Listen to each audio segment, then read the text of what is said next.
Hey Skywers, and welcome to Aethercast, the Kharadron Overlords channel and podcast. And the camera is in front of you, Max. I hope everyone heard you say that. Where's the red Just light? as we went live. Welcome to Aethercast, where we're discussing important things such as where your camera is, and also the lists that are currently very common in the tournament scene, and basically how KO can face up against them. That sort of thing. Before we do, let's introduce everyone and have a little chat about the news. So, we have our ever faithful Avatar Gromvindle, Duard and Max Bowman. Do you know where your camera is? It's there, but you're there, so I need to. Don't mind me. Hello, everyone. Hi, Max. And we have our Gunnery Sergeant and Thunderer from Down Under, Mr. Alexander Krohn. Hello. Good to be back. Hi, Krohn. And we have our Endrin Master Tree Surgeon to the Garden of Nurgle and Purveyor of Bonsai Trees, Mr. Mr. Matt Barker. Cheers, everyone. Thanks for having me on, Lee. Really excited to be here. Nice to have you back on again. So, yeah, I hope you're all good. I hope everyone in the chat is good as well. We've got a couple of people in there, Fry and Jay Durfew. Nice to see you watching us live.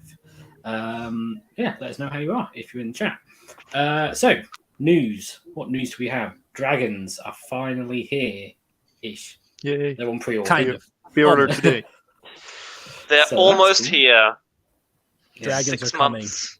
6 months later. So, Actually, they have been in stores since August. So I know a guy who's running an online shop, and he said, "Yeah, I have these here. They will be here soonish." And then you never heard of it again. Later. But he had the box there with Krondis Wow. since August. Just what like a do not sell order kinda. from Games Workshop. Probably, yeah. So potentially they're going to be hitting the tournament scene pretty quickly then, because I imagine there's some people that will have kits on the sly, either they're store owners or no store owners, and have been building and painting them potentially. I'm surprised because the rules have been out. So why have people not printing or converting them to play them? There's a pretty prominent. Most TOs have been banning them. Oh, sorry. Yeah, most of TOs have been banning them. I think at the moment until the actual model has come out. Yeah. Why? Yeah. Well, Who cares? So rules are there. tournaments I've been FQs to there. recently have said that because there isn't an official base size, that they can't be used. There's a pretty prominent player here in the States, Joe Cryer, who's been posting lists and playing casual games and like theory crafting and, math hammering out the number of dragons that is both appropriate, but also still allows you to have friends. He's most notably of Tzeentch and Fox fame, but now he's moving on to dragons. So he's been really trying to using any sort of dragon model on base sizes that he thinks are appropriate and, in his local meta. So he's been posting updates and stuff. So we'll see. I'm interested to see where how it all shakes out. Because I know Sounds like people have been playing it on TTS. yeah. Didn't the points already get adjusted before they even got released? Last week. Yeah, which is quite good, probably. Yeah, absolutely. So I Makes can't remember sense. what they are now. Is it 340? Was it 345? 340. Yeah, well, 285 and now it's 340. Yeah, 342. I'm disappointed. I was looking forward to fielding 2 dragons and a knight incantor in my Kharadron Overlord list. I mean, it might give some more boost to Cities of Sigmar list with Tempest Eye with dragons and KO units. That might be really interesting to look at in a little bit. Oh, hello Heart with Krondis. Yeah, I've ordered him. He's coming. Dragons are coming. Yeah, I personally am going to be making some dragons. I've ordered some bits to make them. So get ready for some robot dragons. They will be. Get ready for 6 months' time when I finally finish them and they get nerfed. Finish them and they're like, they're shit. They get nerfed again. Get some old Power Ranger Zord models from the 90s from Bandai. Well, hopefully I'll put the plunge now, and I've ordered them, so hopefully then I can get them done and use them before they get nerfed a second time around. But I don't know. That's cool. Depends how quickly I get them done. Cool. So yeah, dragons are here. Is there any other official news before we move on to rumors? Speculation. Well, dragons, more dragons, new points. Nurgle coming out soon. That's official. That's official. Yeah, Nurgle is coming, and we have some sneaky information. We know what's happening. Blight King's stats. So I'll be really interested to see if the book comes out before Christmas, because if it does, then it will be valid in time for the Las Vegas Open, which is set to be the largest AoS event that has happened in the world this year's LVO. So it'll be really interesting to see if it'll be valid at LVO, if we're going to have one last ride with the old book. How many people at LVO?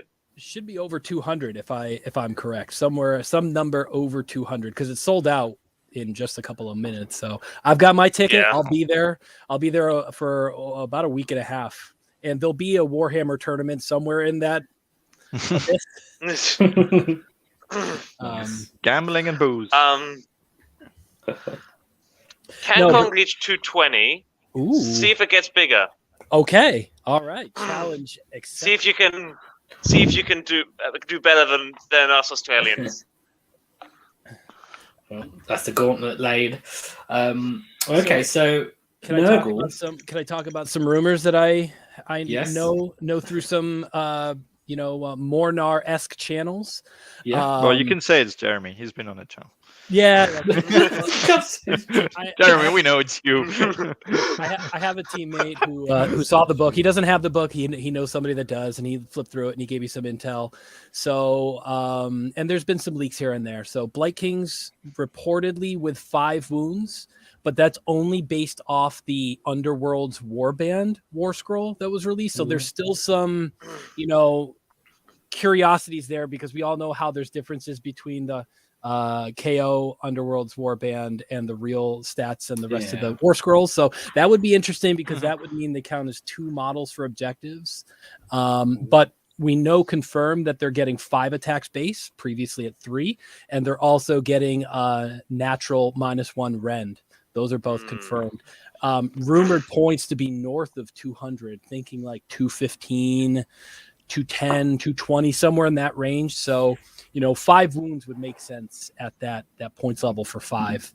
Some other things that are all but confirmed is that have some impacts for KO is that Plague Bearers are getting 2 wounds apiece. Yes, I've heard that too. Dropping to a 6+ save from 5+, but yeah, minus, 2 wounds apiece. Minus 20 to be hit. No, they're losing their. From what I understand, they're losing their -1 to be hit in melee, and it will be -1 to shoot only, which is awesome for KO. Yeah, well, there you go. And the other big thing is that the 5+ ward save is going to be an allegiance ability, so that'll be on everything, not just the demons. It'll be on the mortals, Blight Kings, but not on coalition. No, not on coalition units. That's very important. The Glotkin is rumored to be at about a 700 point level, somewhere between Alariel and Archaon. Yeah, they're mortal god tier type unit. With a whole host of new abilities and war scroll items. The Guo is looking to be about 550, 500 to 600 points, somewhere in there. Rumors have it absolutely just spewing mortal wounds, unique monstrous actions, maybe really good magic, just lots of close range proximity damage with a lot of new abilities, not just sort of a central support piece that also does cast some spells occasionally. So a really big different role there. And then the big thing, I guess, would be a mechanic where you have these disease tokens that are given to enemy units through a multitude of different ways. I'm sure there will be command traits and artifacts that add more or add these disease tokens. If you're near Maggotkin units, you'll get a disease token in the movement or the combat phase. If they hit you on a natural roll of 6, you'll get a disease token to a maximum of 7. And at the end of every battle shock phase, you roll a dice for that many disease tokens on every unit on the board. And on a 4-up, you take a mortal wound. So I could see a situation where almost your entire army has between a couple or even 7 disease tokens in every battle shock phase, you're taking 2, 3, 4, 5 mortal wounds, and it's this chip damage, this sort of like very thematically this like disease or infection, that's this atrophy that's taking over, and they're not dying, but you're slowly getting ground down. Your support heroes wither away, and it's going to be a very grindy playstyle, much different than what we're seeing in current Nurgle. So I know this is a KO show. I'm sorry, I'm a little bit excited. Yeah, get that life swarm into your bottles, because I heard healing can take away markers or tokens. Yeah, which is great. Yeah. I mean, that shuts down heroic intervention. Basically, you know, there's going to be some interesting decisions to be had. Yeah, I mean, on the face of it, these like the mortal wounds from tokens doesn't seem that strong, because it's on a 6 and then again on a 4+. But if you're getting them from other things as well, like apparently it's the end of the movement phase if you're within 3 inches. At the end of the combat phase as well, you get another token. So you're just getting tokens from lots of places, and support heroes. Maybe trees are dishing out tokens. Maybe there's a command trait where everybody within 3 inches gets an extra.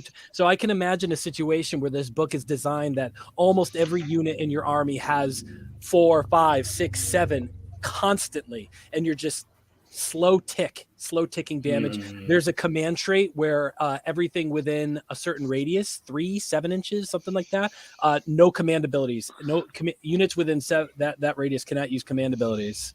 So it does sound like against armies that rely on lots of these little heroes, cities, us, KO, I guess, Tzeentch to a certain extent, they're gonna have a bad time against this book.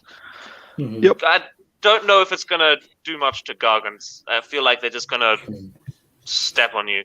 Because effectively it's capped at 7 mortal wounds per turn per enemy unit. So if they're not doing damage in other ways, that could be a problem against Mega Gargants for them. I assume Blades of Putrefaction is going to be gone. That is the worst written spell I've ever seen. It somehow has survived dozens of FAQs. It's still a 6+. I believe it's the only ability in the game that's still modified hit roll. So it's gone. It's out of here. It's a gimmick. It was stupid to begin with, and I can't wait to see it die a horrible death. The other thing I've heard is they're losing the run and charge from the Nurgle. But that's also stupid. Why is Nurgle one of the fastest armies in the game that doesn't outright teleport? Yeah, it should be. Nurgle's the fast one, and Slaanesh is the summoning one. Yeah, it should be this slow, plodding, inevitable advance that So I'm glad it's changing, even if it's not as powerful. There aren't as crazy gimmicks in this new book. I'm really happy to play a more thematic army. It's going to be great.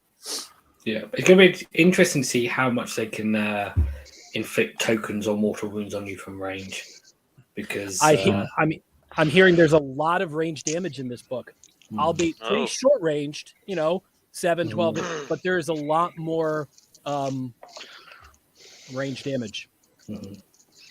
Yeah, because if they're slow, then won't be too bad for KO. But if they can do stuff in range, start getting rid of heroes and stuff, then that could be an issue. No endless spells, but they can taint other endless spells of other. I don't know if you can take faction specific or just the basic ones, but there's going to be a Nurgle twist on existing endless spells that will also dish out disease tokens. So you can imagine Geminids. If you're within 3 inches of either the Geminids, now you're taking disease tokens as well. That's might cool. be that I like the controlling wizard is suffering the tokens. Yeah, something like that. Like you cast it, it's getting corrupted, and you're experiencing it. So you're not likely to see it, bringing this back full circle. You're not likely to see Nurgle armies in the tournament meta unless you play me or some other handsome, well-informed individuals at the Las Vegas Open. But I guarantee you there will be a massive influx of new people interested in Nurgle when this book comes out. There already are many people who started buying stuff. I mean, you get that every time there's a new book anyway. So, yeah. And What about a tip for all the KO people out there that are interested in starting or collecting a Nurgle army: buy Rodigus. I'm hearing he slaps, absolutely slaps. I did hear something about him doing a spell that puts tokens on everything on the board, which is kind of similar to his spell right now, which kind of rains down mortal wounds at range, but a different take on it. So I'm hearing Rodigus absolutely slaps, and that's your hot tip of the day if you're starting up a Nurgle army. Great model too, fantastic hit. Cool. Okay, so any other news before we start looking at some examples of lists and stuff in the meta? Oh, yeah, I mean, if you bought that plush, you're ought to destroy it or give it back. The little squig one. They're calling it back. That thing. Because apparently there's a joking hazard because the little pom-poms fall off. Okay. I've seen some people get that Nurgling plushie, and he's like the size of like an actual teddy bear. I want one so bad. Okay. Well, Nurgle coming out. I mean, tournaments recently. And Lee, you've been to a tournament. Yeah, I didn't do very well. No, I went to Bobo Heat 2 because there's been 2 Bobos because I had to split it because of COVID and stuff. I went 2-3, which is not great, but respectable. You're good. Still, you tried. You showed up. I did get best in faction, but I was the only KO player there, which already tells you a lot about KO in the current meta. Yeah. The 2 greatest words in the English language: default. Default. Yeah. So, I mean, I don't like blaming things on the rolls because that's like a cop out, isn't it? But there was one game where I did get some very unlucky rolls, or more to the point, my opponent got some very good rolls. If someone makes 8 4+s out of 9, 8 out of 9, that'll break your spirit. Yeah, so, that'll break your spirit. Put it this way: the Celestial Prime could not kill a unit of 5 Chameleon Skinks over 2 combat phases. Wow! He didn't even have to kill them all.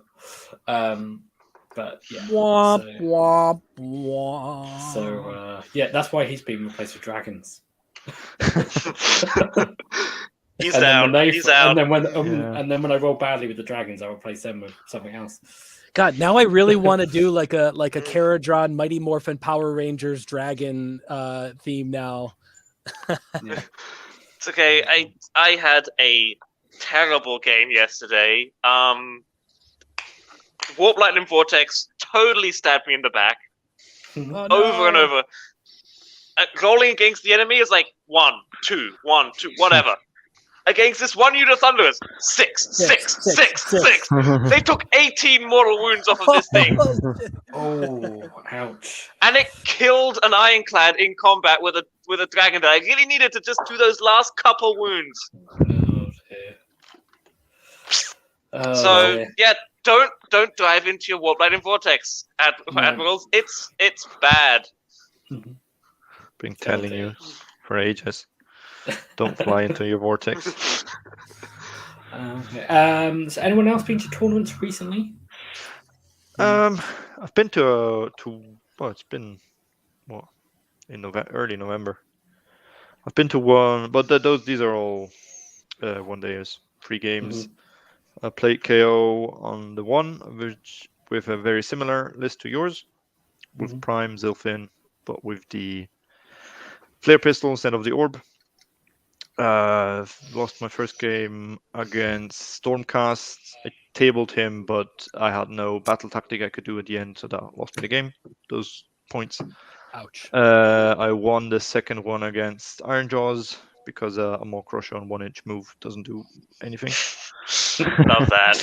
And then the final game was against Tzeentch with 1,000 horrors, and then you kill them on a 5+, they all come back, and they all came back, and yeah, that was an uphill battle from the start. So yeah, then in the next tournament I played Fire Slayers with Gotrek because I was expecting a lot of Sons of Behemoths. Played Sons of Behemoths in the first turn against a friend of mine. game came down basically to the priority roll last turn. Lost the game. Played Idenef second turn, same thing happened. Lost that game, and then final game I won against Stonehorns. But that was, I mean, at the end that was like the wooden spoon game. So not that successful, to be honest. I'm hearing rumblings of a dwarven book in, quarter 2, April 22, something like that. And a big combo. Well, so we heard these this... rumors about a combined book. And the latest thing I heard, there is a dual box Idenef against Fire Slayers, so water against fire kind of thing. April. Pokemon deck. So I'm not sure if it's just Fire Slayers on their own, or if it's actually like the rumors are not entirely sure. The Dwarven Alliance. And it's the Dwarven book already. Idenef v Fire Slayers. That's order v order though. That's very strange. Yeah, but fuck those elves. So we get them out of here. They're not orders. I mean, they sided with Morathi. Yeah, they're on Morathi's side. They're like the evil elves now. Yeah, they always have been evil elves. They go raid and kill souls. The other thing is, Fire Slayers are mercenaries that will sort of fight for anyone if there's gold involved. So they do fight for chaos sometimes. Yeah. So we'll see. Just rumors. Previously we had heard that the combined Dwarven book was not until the end of next year, the earliest, and that's why I'm surprised. So maybe it's just like a in between. Here, have another Fire Slayer book because they need love. I've seen like April, May time frame, tossed about, and to think we've been playing with this book for going on 2 years. In January it will be 2 years since we've been playing with this book. So it doesn't feel like it, but that's because of COVID and stuff. Yeah, Fire Slayer's book came out in 2019, just before the first Slaanesh book, and they had a second book in now. So. Plus the new rules for Fire Slayers, it's just bad. They lost so much. This Nurgle book will be 4 years old in January. The current one. Yeah, I guess. Okay. That's Nurgle and Idenef are they're still first edition codexes. I mean, like the game's changed so much since when Nurgle and Idenef came out. We had 4 pages of rules. What a time to be alive. I mean, it tells you that Idenef really held up. Okay, they got the Morathi Broken Realms treatment, which was great. Yeah. Nurgle was written with 2.0 in mind.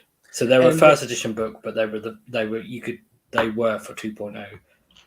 They also got probably one of the most broken war scrolls in the game in the Be'lakor series with the Sloppity Biopiper just shutting down pile-ins, which is just so But we have other units that can do that. Yeah. The stupid horse people from elves, what they call the kangaroos, kind of do it because they can. The shark net can. The shark can do it. The thing is though, Seekers from Slaanesh can do it because they can just pin you in at 2.9 inches from both sides. The Biopiper can do it to anything within range from like 14 inches away. So he can just be hiding in a building somewhere, telling fart jokes, and everybody within 3 inches of a giant blob of plague bearers just can't move. Yep. Yeah. It's the nasty. shark thing. Yeah. Okay, let's move on and start talking about some of the meta and stuff then. So we've got some example lists. We haven't got any of the stats or anything of how much these lists or these factions show up, but they are out there if you want to go. They are what you can expect to see at major tournaments. I mean, if you want to find stats, I think there is at least one YouTuber that does stat shows. Maybe. I think it's on Tuesdays. Stat Tuesday, I think. But we've kind of gone for we haven't gone for a specific number, but the top sort of section. But we have missed off Stormcast because with Dragons coming out, the lists are going to change up a bit anyway. And there wasn't So, and I think we'll probably see them climb up a bit as well. So the first one we have is a fairly classic Sons of Behemat. double Kraken. Okay. So typically, you're going to be seeing 4 Mega Gargants in some speed. Whether it's Take a Tribe or Break a Tribe, could vary, and which Mega Gargants it is can vary. But it's 4. It's basically 2 Boss's Stomps and 4 Mega Gargants. So and so they're either counting as 20 models on objective or 30, depending on which one you're seeing. Yeah, they're probably counting as 30. 30 is the... Yeah. So you can and he disappeared. Matt's dead. Matt's dead. Okay. Moving on. He got stomped by a Gargant. Yeah. So so if it's Breaker Tribe, they're a little bit more killy. And if it's Taker definitely more killy, Take a Tribe, they count as more models on objectives. Either way, they count as too many models on objectives for KO. Absolutely. We don't have 20 models that can hold up next to a Mega Gargant, let alone 30. The thing is, it's not even just that they sit on an objective and hold it and we can't capture it. That's the same with 20 of anything, in the game, because KO, you're not going to send your Arcanauts in there to capture an objective. You need to kill them and then capture it, or bait them away and then fly high onto it. So that's not the main issue. The main issue, these huge babies, they just don't die. 35 wounds in Break a Tribe with the one trait. One is even 40 wounds with an Amulet of Destiny, or re-rolling all saves, or whatever. They're just not dying. Not with Ren 1 and the save. Yeah. So there's a couple of things that you might see pop up. Sometimes you'll see the command trait where they can have one of them has 40 wounds. If it's that's in Break a Tribe. If it's in Take a Tribe, you might see the command trait where it gets re-roll 1s of saves of 1. Which is, it kind of does the same thing. It's like having extra wounds, basically. And there will always be one with Amulet of Destiny. Yes. And then there will probably one with either Glowy Lantern or Arcane Tome and Flaming Weapon. And then, depending whether it's Take a Tribe or Break a Tribe, there'll be some sort of artifact somewhere that buffs one of them. So in Take a Tribe, it's Kraken Skin Sandals. In Break a Tribe, I can't remember. It's some sort of the portcullis that gives another one a 6-up ward. Okay, so you have one with a 5-up ward on 40 wounds, and you have one with a 6-up ward, and then you have 2, I think, points-wise, then you need 2 War Stompers, who just... Okay. One is a caster with Amulet, with the Arcane Tome, and the other one is just... I mean, all he wants to do is cast either a Mystic Shield or a Flaming Weapon. Yeah. And they'll... With all-out defense and healing and finest hour, you're looking at it's still a 3-up or essentially a 2-up save on these things. Yeah, because they can build a 3-up ignoring 1 rend, basically. Or potentially better.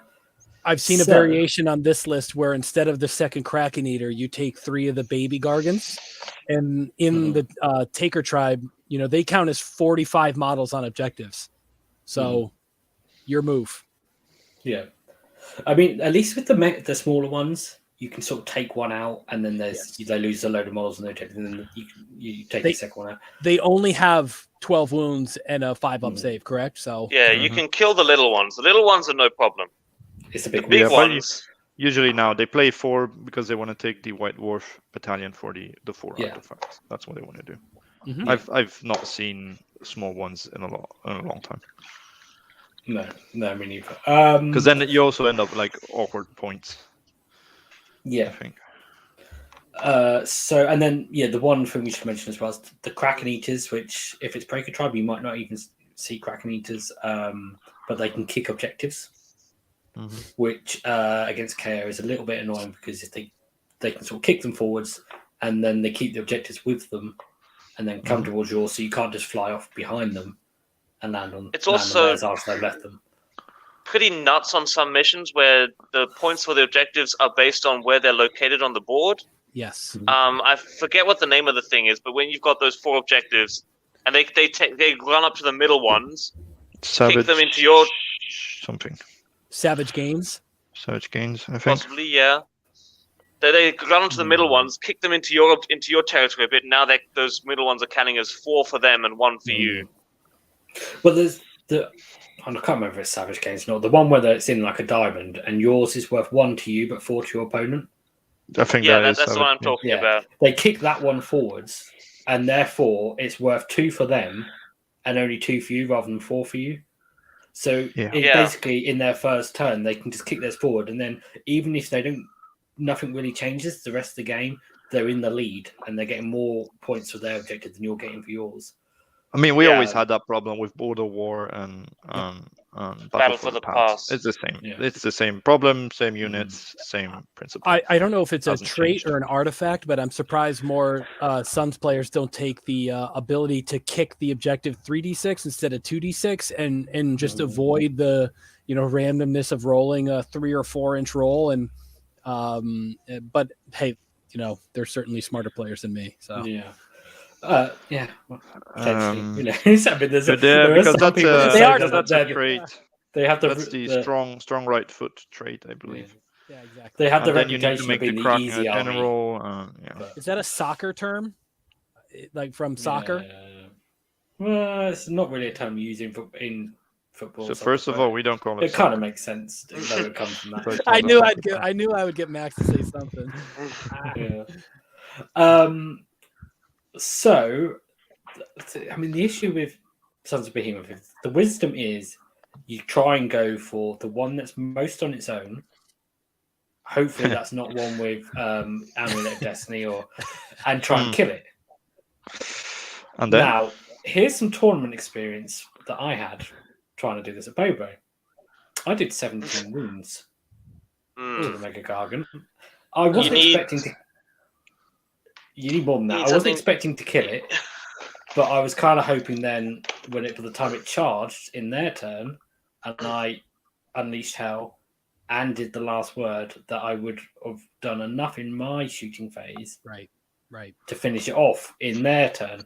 Unfortunately, when you only do 17, you're not then going to do another 18 with unleash hell. We've only done 17 with your whole army. Yeah.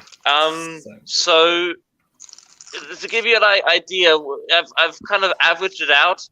So what it would take to reliably do 35 wounds to something with essentially a 3-up save, you need 40 Arcanauts, 2 Ironclads, and a flare pistol.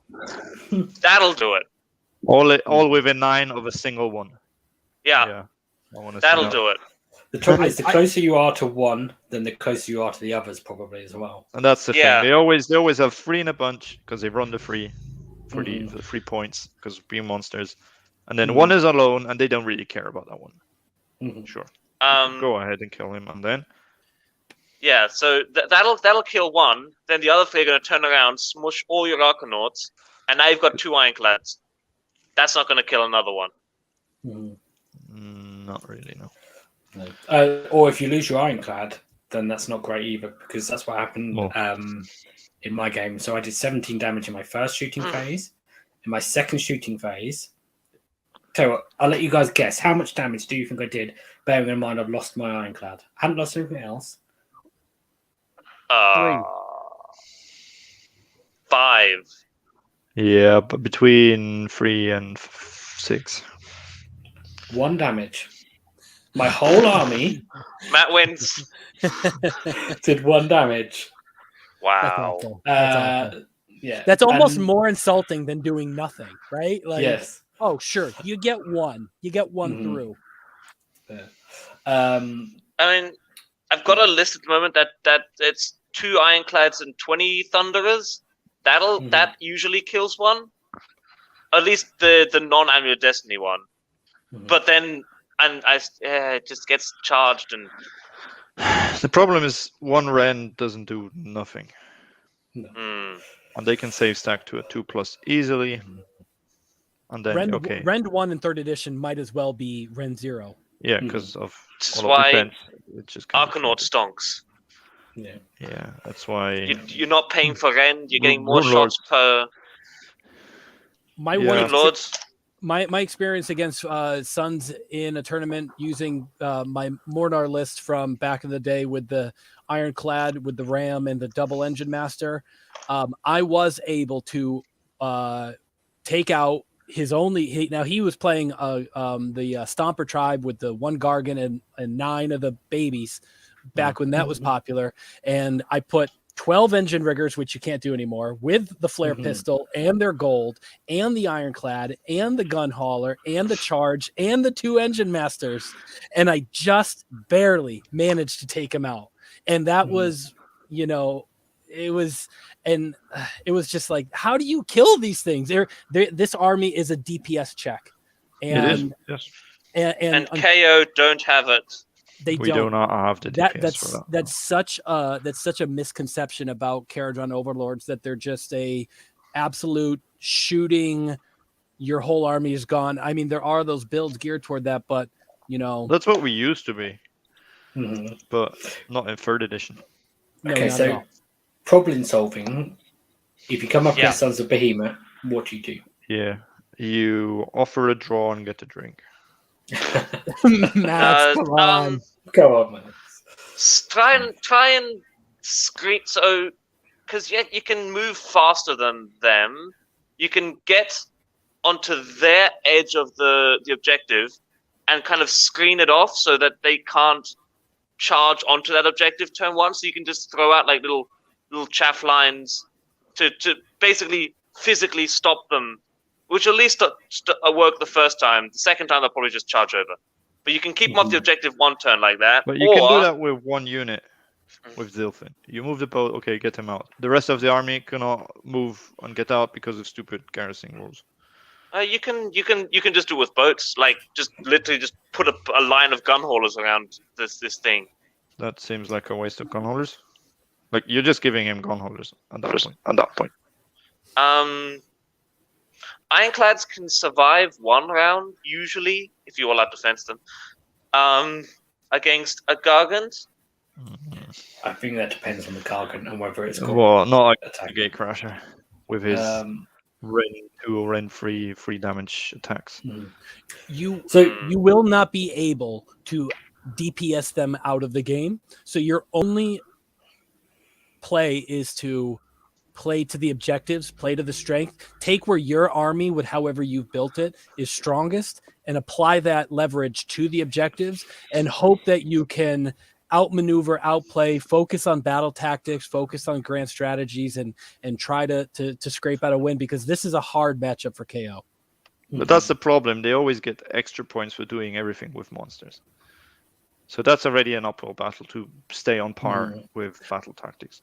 Then if there's only 3 or 4 objectives, they're just sitting there and saying, okay, cool, my objective. I score 1, I score 2, I score more. I did my battle tactic with a monster, 6 points. Thank you. You can get 2 for doing your battle tactics. Okay, you can probably kill 1 with flare pistol and baiting his heroic action, his finest hour, saying, I'm gonna bring him down. He's put finest hour on him. You say, okay, I'm not gonna do it, but I'm gonna jump everyone over to the other one. So now he only has all of defense, and he's still. So then it's a 4+. But still, 35. Focus the 35 wound 4+ saves. I think if you dump an entire army into that, you should be able to kill it. Just flat out ignore the one with the Amulet Destiny. Ignore that one. You're not going to kill him. Not even with Godric. It's not going to happen. It's just stupid because the exponential more wounds you need to do on such a high wound model. I think there's a good video by Rob and Colonel Cabbage, I think his name is, where he explains the math behind it. It adds 50% to their wounds. So if you have a 40 wound Gargant with an Amulet Destiny, that is effectively 60 wounds of Gargant. Yeah, you need to cause 150% more damage, which is stupid. Yeah. Okay, so you mentioned Gotrek. Do you feel better if you face up against Sons of Behemoth if you have Gotrek? Depends on the scenario or on the battle plan. If it's something where everything is made together. Hearing myself now, not sure where that comes from. There we go. Okay, and then you hope that's not the objective that's going to disappear turn 3. Maybe, but I think for KO, he's too slow. Gargants are very good in missions that have like 3 objectives because they can very easily bully their way onto that. On some of the missions where you have the 6 objective missions, on those ones, if you can kill just one Gargant, you'll have a really good shot because they'll basically they can only hold 3 objectives at that point. And if they move off their objectives, you jump over and take theirs. So they can hold yours, you hold theirs. They can't hold both at that stage. Yeah, that's where the Kraken needs come in because they kick theirs forwards, and whichever one you're on, if they get them so that they can actually have one model that it's on both objectives. Yeah, they can only count towards one, but they just count to the one you're not on. The one you are on. Sorry, that's what they see. That's the thing. In theory, that sounds good. They move off, you jump on. Yeah, they moved off, you jump on, they come back with a 12-inch move, you're dead. Yeah. Okay, turn 3, your army's gone. You did that 2 turns, like taking their objectives. Because that's the other thing. They're stupid fast and they can walk over terrain. Hope you play them on the Vice so they can't just run straight at you. Do not play them on the Vice. No, they win the Vice. They just move one in the middle. He's a tough one. He's waiting for that objective, and the other ones are just on the sides, moving in.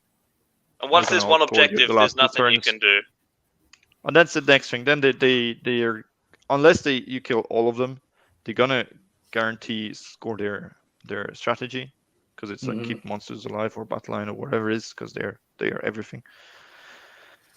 I don't want to sound too pessimistic, but I don't think KO are a good matchup for these. This is a tough matchup for KO. It's tough. Yeah. It is. You can build KO armies specifically geared to fight them. Yes, you can, but then you're not playing KO. You're playing Dispossessed. Well, there's a lot of so like you said, Max, Iron Drakes. Iron Drakes, Runelords, 20-30 Iron Drakes. Bridge. In Thring.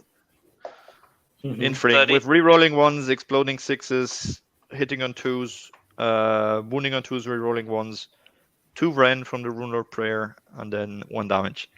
That usually kills a Gargant. Firing twice, right? Yeah, 2 shots because they didn't move because it was a setup. But so 60 shots. Yeah, well, 58 because 2 of them have rend free and d6 damage against monsters. The torpedo, which is awesome. Yeah, that works. But I mean, at that point, am I still playing KO or am I playing half my army is not from the book? And then you are tinkering your army heavily towards these DPS checks. But you're going to lose against other the problem is you take out one, and then you take out one. You need to screen your Iron Drakes, so when they charge into that screen, you only shell again, same shot. So that's what your boats are doing, deploying Arcanauts in front of screen, in front of Iron Drakes. Yeah, but that's difficult in Thring because of the whole move and not get out of the boat story. Did you learn that Did you learn that lesson the hard way, Max?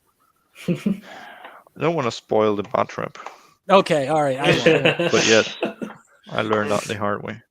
Yeah. Okay. No, you absolutely need to screen your Iron Drakes because they are your 1 power. Yes, you have an Ironclad in theirs, probably, maybe something else, but an Ironclad alone, as Lee said, is not going to do much. Okay. Do we think there's anything in just trying to pin them into their deployment with stuff and scoring enough points? Well, the thing is, though, they can and they can't because they have a big base and they can't end within 3. They have a 5.5-inch base. So that's, if they're 3 inches away from you and they've got to end their move 3 inches away, that's 6 inches. And they've got a 5.5-inch base. So that's 11.5 inches. And then you've got your models are at least 1 inch. So that's 12.5 inches. So then they have to run over you or charge. It is relatively easy to stop them from walking over you as long as you're like maybe 5 inches away from a Gargant, it can't just step over your Arcanauts because it just won't have the base space to do it. So, I mean, is there a plain Zil thing with 2 units of 10 Arcanauts and the buoyancy 8? You just get two lines out, so they can't step over because there's not 5.5 inches between the 2 lines. And even if they charge, they can't even fit in that gap between them.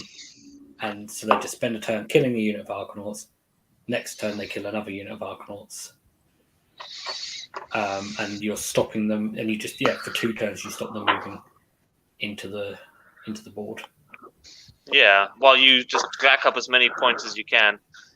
You can probably stall them from charging into you with a cleverly placed Gale Force staff behind a screened ironclad.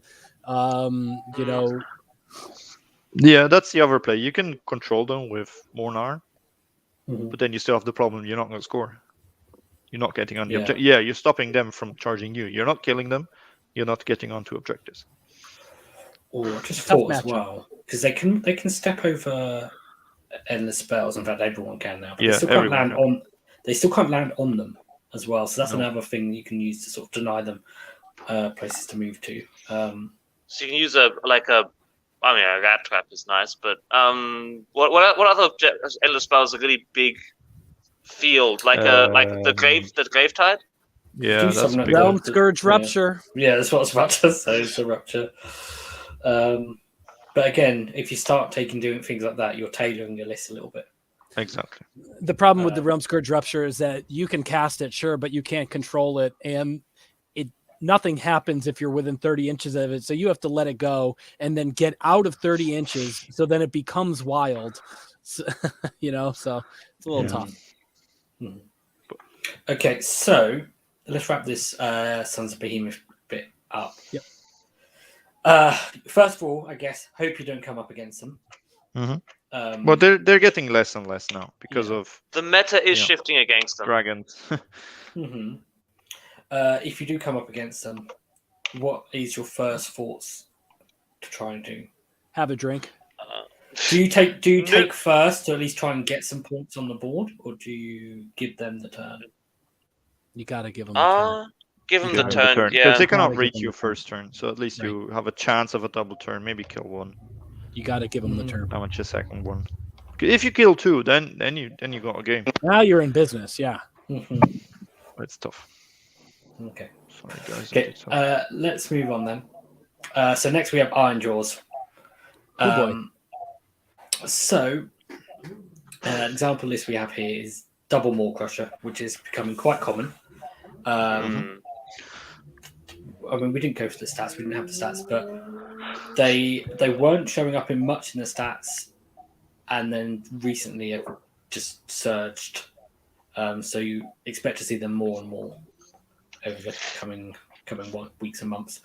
So yeah, you will normally see one with Amulet of Destiny, unfortunately. You will normally see one not with a flaming weapon. There we go. What I say, I set the over it too. Yeah. There will normally be a couple of support heroes. You don't always see a weird Nob Shaman, but there normally be at least 2 War Chanters. And I've seen them with Gore Grunters and with Brutes. But really, it's just like, well, there's 2 more Crushers and support stuff. I've got 2 words for you. Double Navigator. That's the play. You double Navigator one of them, and then you shoot the crap out of the other one. So usually double Navigator the one with Amulet of Destiny, shoot the one that isn't Amulet of Destiny, because that you can kill. And then the pigs will still hurt for sure. But they're killing Arcanauts. Yeah. While your boat is in the back and just this isn't terrible for KO. We can deal with this. They charge Arcanauts and then get unleashed hell by the Thunderers. So there's a couple of things to note about Ironjawz is Potentially, they can have a version where you can move a Maw-Krusha 3 times in the same turn, which is means it can potentially move 36 inches, which is a very long way. Mm-hmm. Don't allow that to distract you, because obviously, if you worry too much about that one, then the other one can still move twice. Because I played a game, I double navigated that one, and then I just got hit by the other one because I wasn't able to kill it, which was annoying. Big screens. Yeah, big bases. You screen in a way that the base does not fit between your Arcanauts and your boats. Because they come on 160 mil base, the big one, the saucer. Yeah, they come on the Archaon base, don't they? Yeah, it's the big one. Yeah. So that helps a lot with where they can actually go and position. And then, as you said, navigators help. And you can shoot the rest. Gold Grunters, you can take those out. Okay. Yep. How much do you rely on your double navigators? A lot. They're mostly your answer to anything like Gorgrunt, the battle cabbages, Archaon, Morathi, anything big and flying, shut down. Jay Durthu You in the can't chat kill it. brings up Durthu in the chat brings up that exact point. Basically, how is this fitting into an anti-Gargan army like we talked about, which kind of frames the show where we're not really tailoring a list to beat these armies, but what are the armies that you're likely to see when you roll up to an event with the army of choice, and what tools we have that are able to effectively use against these various lists. So double navigator doing squat against Gargants, but it is absolutely crippling an army like this Ironjawz list. You can sometimes have bad experience with your double navigators. I tried because I played at War of the Heartlands. I played against double Maw-Krusha twice in a row, and I lost both. The first one I made, I alluded to it before. I made a big mistake, and I double navigated one. Tried to kill the other one. I think really you should split your navigators up and half move both. Not sure if half move on them moving 3 times does the trick. Actually, in Zilfin, stop one and then with reroll ones to hit from your boats against flyers, go for the other one. Yeah, Zilfin should be able to kill the other one. You turn one into a potato, a cabbage. And you turn the other one into a pincushion. Yeah. But in the second game, I tried to do something very sneaky. So I took first turn, and my idea was just to shuffle forwards, get the thing where you run 3 units, and basically just all I did was push my screens forwards a little bit. And the idea was to double navigator each Maw-Krusha. Yeah, I failed both navigator rolls. Did you use a gold? Wait, gold? What does gold do? Gold doesn't do anything. You can't re-roll the navigator roll with gold. We can if you have a command trait or okay. Command trait. You can re-roll Dispel with gold. Yeah, which is awesome. Yeah. So definitely. failed both double navigator rolls. Both navigator rolls. So if you're relying heavily on your navigators, well, that's something to bear in mind that you can fail, and you can sometimes fail both. So have that in mind when you're positioning and thinking about what you're doing. If you fail both, what happens? But that's the thing. You roll before you position. You roll in the hero phase and then you move in the movement phase. So you can plan accordingly. Okay. Yeah. We're getting an echo as well from somewhere.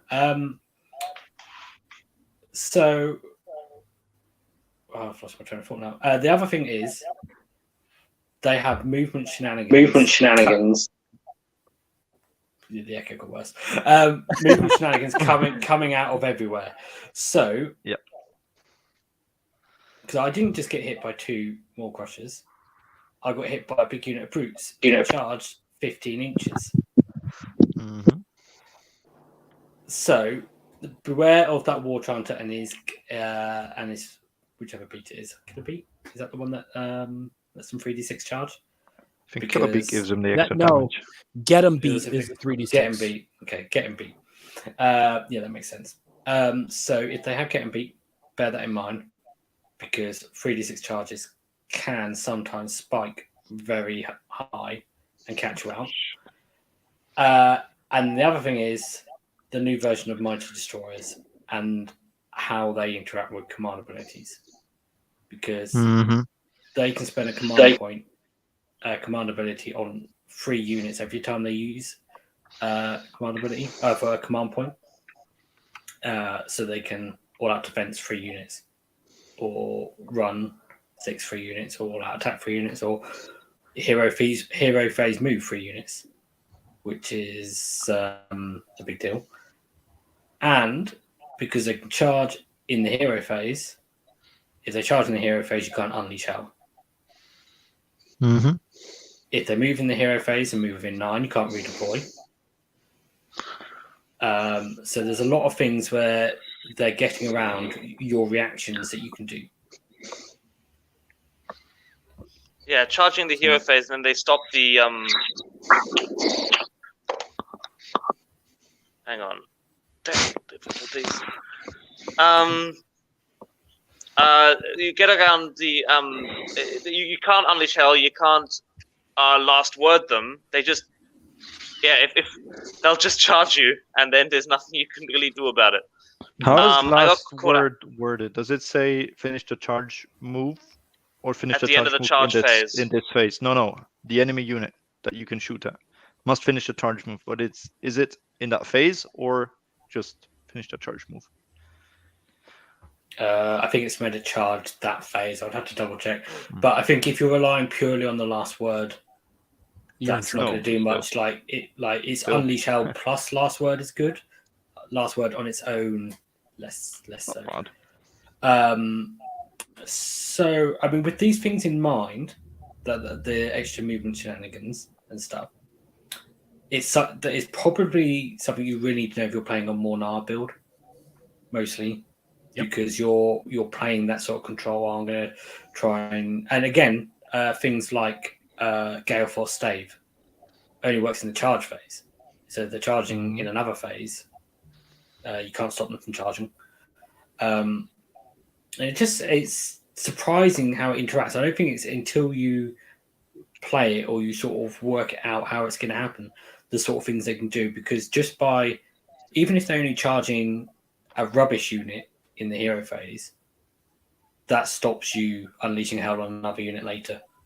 That sort of thing.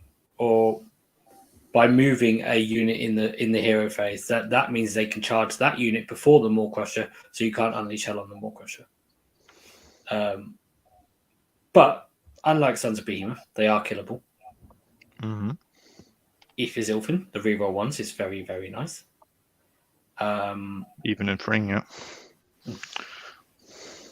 Yeah. The thing you have to watch out for here is the Hand of Gork setting up 12.01 inches away, and then Mighty Destroyers moving, and then Gale Force Staff is basically,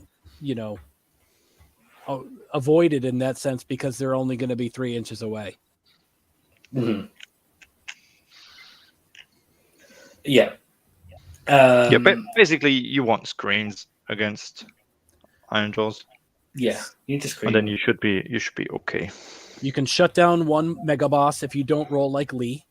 You can then you can cripple, wound, or kill the other one, and then you screen from the pigs, and they kill Arcanauts and maybe even get an Unleash Hell volley in there, and you can manage from there. Yep. Yeah. One thing that's really important to just generally think about with KO that I've been finding is think about the positioning of if you've got more than one ship or more than one potential target to use Unleash Hell on, is making sure you get the positions of those right so that they can cover each other. So you have, like, say if you've got a frigate with Thunderers in, making sure if something charges your Ironclad, the frigates can Unleash Hell. Because then if they do manage to get some shenanigans off, where they charge with a rubbish unit into the Ironclad first, you can unleash hell on the important thing, like the Maw-Krusha, with a different unit. And sometimes like the half an inch movement elsewhere, is important with that. Yep.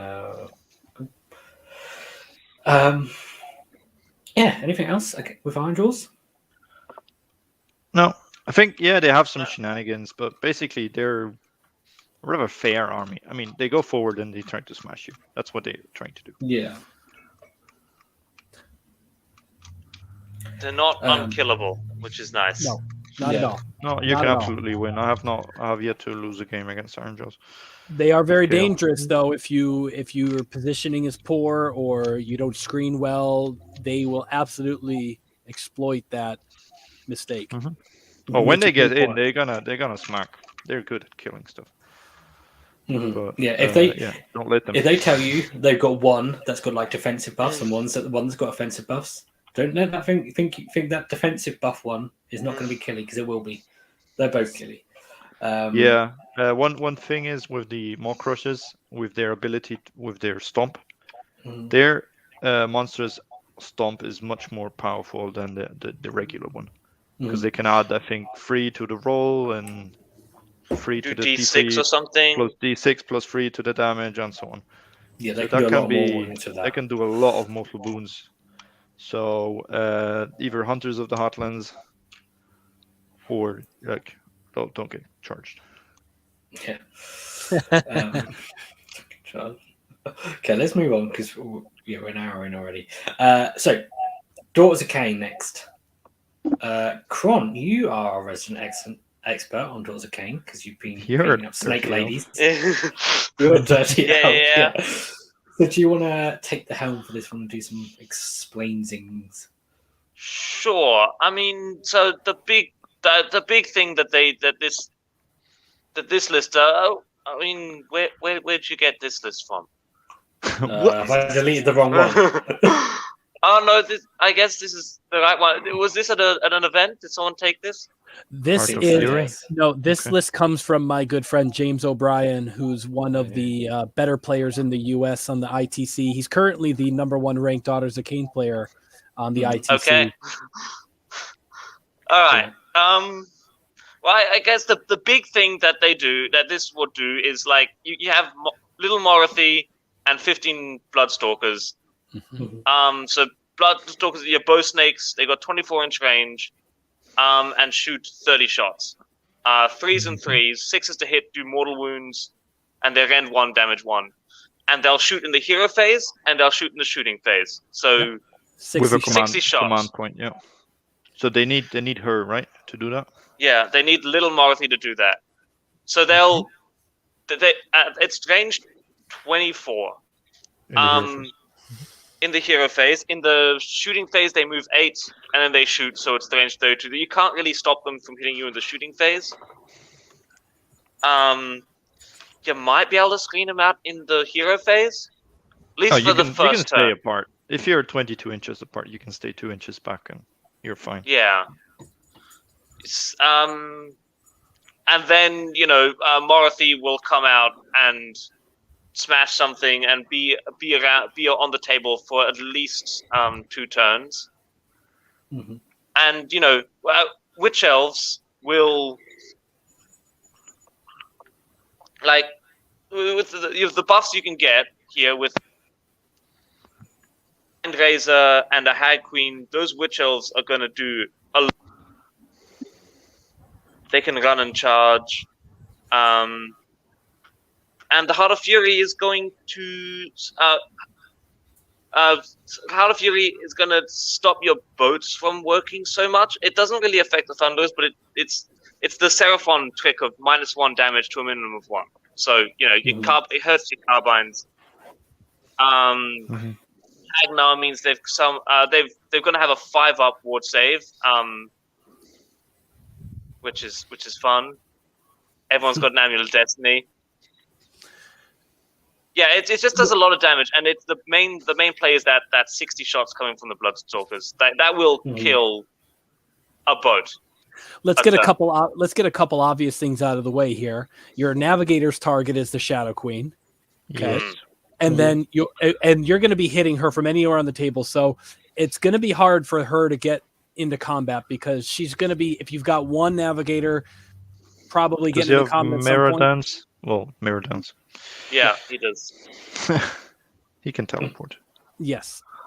So you're navigating the Shadow Queen. You're putting your ablative 3 wounds on her, and that's all you can do, right? You just have to try to outmaneuver them, and then you're going to be able to take out the Hag Queen, hopefully, as long as with some of the longer range guns, as long as she's not hiding in a building or behind line of sight blocking terrain or something like that. But even a single ironclad cannon would one shot her. Exactly. Mm-hmm. So you got to do your damage where it's going to be most effective, because this army is built on force multipliers with the Bloodstalkers and the Witch Elves. If you just try to go into head first into 40 Witch Elves and 15 Bloodstalkers without appropriately dealing with some of those multiplying buffs, and you're going to have a bad time. The way to kill Morathi, you never dedicate a lot of damage into her. You just have to chip damage. You just need to do 3 wounds every turn. Yep. So if you just Arcanaut, shoot your volley gun and a light skyhook at her, done. Good, easy. But even you're putting 2 navigators in, roll 1/6, and you're going to do some mortal wounds to her. Yes. Yeah. It's Warp Lightning Vortex is lovely on Morathi, especially if you get both of them in it, because then you've got you double get up chance. to those 3 mortal wounds potentially quite quickly. Very and easily. it does damage in their turn as well. So my experience with this is, either if you can stay away from the shooting, give away first turn, okay, and screen. So he's not going to commit Morathi on her own unless he can do something. So if you can get Mind Razor off, again, that's the spell you want to stop. Even sacrifice the gold from your navigators, because that one, I think it gives you 1 rent more and 1 damage. 1 damage more on her weapons, and the Shadow Queen with Mind Razor is gonna kill stuff. And that's based on bravery too, right? Correct? And very poor bravery. Not anymore. No, Okay. it's based on has she charged this turn? Yes, +1 rend and +1 damage. No, just +1 rend. So, and then at least that's how I played it. Of course, you quarter move her, even half move. You measure your distance. How far can she go? Where's her threat range? Stay away from her. And if you can, shoot at the Bloodstalkers. Even maybe take first turn and do your Zilfin move and get as many shots into them. Because once they're gone, then it's just the Morathi, the Shadow Queen, that does damage, and you can deal with her. And then you take off the Witch Elves from objectives, and there's not much left in the list. Sorry for the drag race happening outside my apartment. So I don't think this list, or what we always also see, is, I think Kharadron is the one where everything is -1 to be hit, which seems like a bad thing, but I mean these guys run around on a 5-up save. The Witch Elves maybe even on a 6-up, so it's killable. Yeah, and if they're -1 to hit, they haven't got the 5-up ward save, so it swings around. Then they have a 6-up ward save, but But the thing with Kharadron is you have to watch out, because they can also teleport, so they can chase down your fly high. They have 3 teleports, but again, they don't want to spread everything out. Right, of course. Another thing you need to bear in mind is, I think, the Black Horror of Ulgu spell. I think that's what it's called. Yeah, it's like a Morathi. sniper spell from her. 36 inches or more. It's a long 36 range. inches. That can do a lot of mortals, so keep your heroes safe from that. On a 4+, it does D6 mortals. 1, it does 1. 2 to 3, it does D3. So yeah, it can 100% it can kill punch a chemist out of a boat. Just like that. Yep. So to be aware of that. Also, another popular list is Morathi with Gotrek. Yeah. And then you have 5 normal snakes with spears and 20 Witch Elves. And still 15 no Bowsnakes. shrine, but the normal Avatar. What's it called? The Dark. the snake hero. Oh, the Medusa. Medusa, yeah. Iron Scale Medusa. Also, And that's also unfortunately, nasty. I'm about to drop. My phone has been on charge and it's still losing power. So yeah. If I log out, that's what's happened. Okay. I'll send an engine master your way. Okay. Well, yeah, we'll say goodbye now, just in case.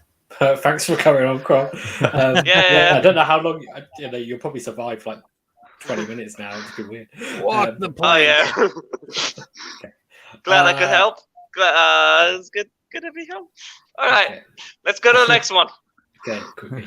Next one, Seraphon. Oh dear. I mean, All the salamanders. There's quite a few variations of Seraphon actually. Yes. There's no meta list when you're playing against Seraphon. There's no, you're playing against the double Maw-Krusha. You're playing against the 15 Bloodstalkers Morathi list, right? This book is wide open. The only thing that remains the same is that salamanders are hot. Mm-hmm. Although they are rumored to go up in points. You'd like to think so, wouldn't you? 2 years too late. Yeah, that's true. So one thing that is common on them is they tend to be 2 drops because they tend to quite often see double battle regiment. Even if they're variations on these, it is the number of salamanders. You might see them with less salamanders and 2 Bastiladons. Some even with more. Yeah, you can get 5 units. I have played against the exact opposite type of Seraphon list where they had 100 skinks with the priest doing mortals on 6s and just, go ahead and charge me. I dare you. Yep. Yeah. But I mean, that's the old Fangs of Sotek kind of build, yeah. Yes. But I've seen variations of this with Gotrek as well. Oh yeah, Gotrek and Seraphon, he's pretty nasty. Basically, what this list does, it relies on these slan, because this is Rokofian's tail, so half of the army, I believe, can go up in the skies and in reserve and drop down. What they do if they know that they get first turn and with 2 drops, there's a good chance they'll put the 4 units up in the sky, and they can always teleport 1 unit once per turn. Every turn. So what they're going to do, they're going to teleport the Star Master, the Slan, because the units coming down, they need to be within a certain range of him. I believe 12 inches or 18 inches. So they teleport him forward. They come down 9 inches away from you. They shoot their 8 salamanders into you, and what's left alive is going to get charged by the salamanders. If they get a double turn, the salamanders are just going to walk through your army, because they do the same atrocious damage in combat as they do in shooting.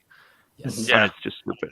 Like this army, they can go through certain armies in 2 turns. Just go down, I shoot you. Okay, double turn, fantastic. I go forward, and boom, touchdown. I reach the end of the board. So what can we do? Low drop, 1 drop or 2 drop to kill the Slan. I mean, this is basically what Tom Lyons did in Ashcon in his final game. So his opponent thought that his Slan was safely hidden. It wasn't. He got shot off. Everything that's in the heavens is not coming down without a Slan. And I don't believe you can summon a Slan with summoning points. So if they know that they're going to get outdropped and shot at, okay, then they're not going to deploy. But that's even better for you, because the shooting range on the salamanders is only 12 inches. So that's something you can calculate with. I think they're 6-inch move because they're a skink keyword. Don't ask me why, but they're a skink keyword. So I think they move 8 inches and 12 inches shooting. So that's 20-inch threat range. You can work with that, and only 1 unit can teleport. Within, again, 9 inches, so 12-inch shooting, he can screen that. And then you can start picking off 1 unit after the other. Bear in mind, the 2 salamanders, they bring 6 ablative wounds with them. That's why they have. That's why they have. That's why they have the skinks keyword, because they have the little handlers. The handlers. Yeah. I mean, even the what's it called? The big dino, the Triceratops thingy. That also has the skink keyword, and I mean it's a huge dino. That's Kings on top, isn't it? Bastillodons have them. Yeah. Even Bastillodons I think have skink keyword. Doesn't matter. So you can either control it or you go all in and kill them if they make that mistake. Okay. So that's fine. Something we should bear in mind is with the variations on this, if they have Saurus Guard, then the Slan will be passing wounds off onto the Saurus Guard on a 2+, which can make the Slan very, very hard to take off. Well, it's 10 more wounds. 10 extra wounds. Yeah. And the God Beast Pendant here. So the first time that Slan dies on a 4+, it comes back to life. Completely full health, and all wounds remaining to be allocated to it are gone from that one unit. So when you attack, a lot of those, an extra, and kill him because he's 7 wounds on a 5+ save, no war. So does he come back immediately, or is it at the end of the phase? He's not slain, and he just remains there. Yeah. Okay. So he just stands up again. It's the same as the Iron Bearer Star, or whatever it's called in Zone. So you have to assess, like, whether you can actually kill all the Saurus Guard and the Slan twice. If you want to go for the full guns. You only need to kill the Saurus Guard once. They're not coming back. No, kill the Saurus Guard and then the Slan twice. So only if you have enough power, shooting power, you kill the Asterisk there because he grants a 6+ ward. To everyone. I'm not sure what now the rules is on passing off wounds and they getting a ward. I'm not sure. Everyone is sitting inside the pyramid, so -1 to hit, +1 save. But you just pew everything into him. If you shoot them, try and shoot them with like your Arcanauts and Thunderers first. So then when he teleports away. Oh, he doesn't teleport, does he? No, he does teleport your turn. He teleports in his turn. That's what you're trying to stop. Okay, but when he comes back to life, he doesn't teleport off somewhere else on the board. He just he stands back up, and then you shoot him again in the head. Stay down. Yeah, okay. So just concentrate fire on that pyramid, bring it down. I want everything you have at that pyramid. At that frog. Kill the frog. And the Slan is not as tough as Croak, for example. There are variations of this list that also bring Croak, so that's much harder to kill because of his special rule. The Bastillodon is the stupid guy with the +1+ save. But they removed the FAQ that explained that he cannot be rendered from AoS 3. So bear that in mind. Some players don't know. I don't know. Did they really? Yeah, that has gone where they explain that it's still you can only fail on a 1 and thus it doesn't matter and blah blah blah. I think it's clearer in the core rules though now. So so he just can't take rend. He just ignores 1 rend basically. Even before, all you had to do was 1 mortal wound and that was it. It was all over. 3 mortal wounds and then he dropped. Was it 3? Down. Oh, okay. Yeah. So either if you have, for example, a Spar Torpedo gunholder, you can charge him, drop bombs. So now he suffered a couple of mortal wounds, and then you can shoot him. The other thing is Lightning Vortex helps take off. Vortex helps a lot. So yeah, there's a couple of things you could do. And to keep in mind, even if the salamanders are very deadly, they're also very easy to kill. What are they? A 5+? What are they? A 5+ save? I think a 4+ save, and they're 2. They each have 3 wounds, so 6. That's 12 wounds in a unit on a 4+ save. Yes. You can absolutely kill them. They can summon them back, but okay. You cross that bridge when you come to it. Like this kind of list is built for. I'm gonna alpha shoot, alpha attack, double turn you. Yeah. A bit similar to KO. If you screen properly, if you screen properly, they're blowing up Arcanauts. Yes, but then they're probably gonna. Yeah, you could if you have the space. Geminids. Not sure what Geminids even does now. It shuts down using commands. Yeah. So that will probably be in combination with the shooting from the salamanders. So I'm not sure because he teleports, I believe, in the movement phase. So how is he projecting them? Probably next turn then. There's variations with the endless life. They Storm as well. are. But basically, that's the idea, and it's Rakothian's Tail, which is the Starborn, which is not the pesky one that reduces the damage by 1. It's not. Which is not some of the variations. Which is Thunder Lizards. Aren't even Rakothian's Tail. Some of them are. I can't remember what the other one is, but it's not that one as well. Not the -1 damage one. There's another one that. That's Thunder Lizards, but then that works differently because it doesn't have the teleport. Yeah. Okay, so doable for KO.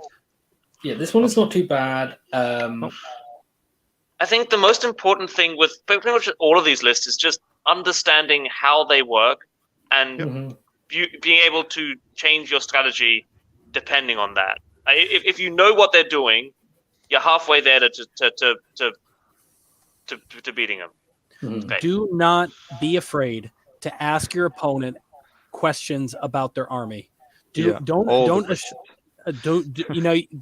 you can't expect them to give away their strategy or their combo, the secret sauce of their list, but don't be afraid to ask, when can you teleport? How many units can you teleport?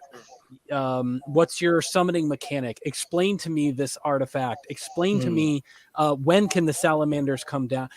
Anything. If you don't know it outright, don't be afraid to ask. The other thing is, if even after they have explained it, you're still not 100% sure, don't be afraid just to ask to read it. Because, for instance, when I played against a Seraphon list, and I thought I understood the God Beast Pendant, but I didn't fully understand. I thought it'd come back to health on 1 wound. Yeah. Not full health. And that made a huge difference. Because I didn't have enough stuff left over to shoot the slam with. And again, if I just read it, I would have known that. Or if I'd said, I'm not fully sure how that works. Like, can you just explain it a bit clearer? Because sometimes please explain it like I'm an idiot. Yeah, sometimes people go ahead. Do like the quick version. Oh, he comes back to life. Okay, yeah, well, great, but like on full health or 1 wound. Yeah. I always just joke around. Listen, I'm stupid. Can I please just read it with my own eyes? Yeah. So yeah. Although you can usually now you can do a sneaky and open the app and just read it without looking at that book. Yeah, which is quite handy with a lot of the other just as because those are not free in the app. Yeah. Okay. So yeah, Seraphon I don't think is too bad. Not this version. Thunder Lizards is tougher because you need to kill the stupid what are they called? Engine of the Gods and big dinos, and they're reducing all your damage by 1. So basically halving the output of your army. I mean, there's a lot of different versions. I mean, I played against a version that had like 5 units of Chameleon Skinks, and it was purely just I'm going to zone off the whole board, so there's nowhere to go. But that's. I mean, that's the joke with Seraphon. Like they those can are do good lists. You take the War Scroll cards, you throw them in the air, everything that lands face up is it. Yeah. Okay. Let's move on then. Lumineth. Again, so we just said you take the War Scroll cards and throw them up in the air and see which. Oh, Krohn's dead. They're not. Krohn out of Aether Gold. As good combinations with Lumineth, but there's definitely 2 or 3 archetypes that you can see around currently. This is one of the stronger ones. Yeah. Okay. So I've seen a lot of Lumineth. Oh, sorry. Go ahead. I was just going to say, the first thing you do is how many Sentinels do they have? Yeah, I mean, Sentinels are in that spot where there's not a whole lot you can do against Sentinels except how much damage they're going to do mathematically and just be at peace with it, because you can't hide from them. You can't screen them. It's very hard to stop the spell because of their ability to turn their mortals on 6s to mortals on 5s. Very hard to stop that. So there's just not a whole lot you can do with them except just understand that it's coming and prepare accordingly. Okay. One thing here is maybe you're on a battle plan where you can actually hide from the Sentinels, because here they cannot teleport, I believe. because they don't have Teclis, who knows all the spells, and they don't have the Wind Mage, who knows that spell. I don't think you're likely to come up with come up against the Teclist army in a tournament these days. Most people are leaning into the Fox and the Sentinels.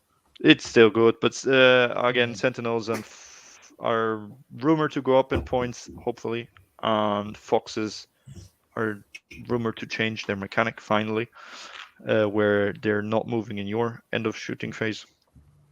I think that was a very poor decision on GW's part. Will fall apart.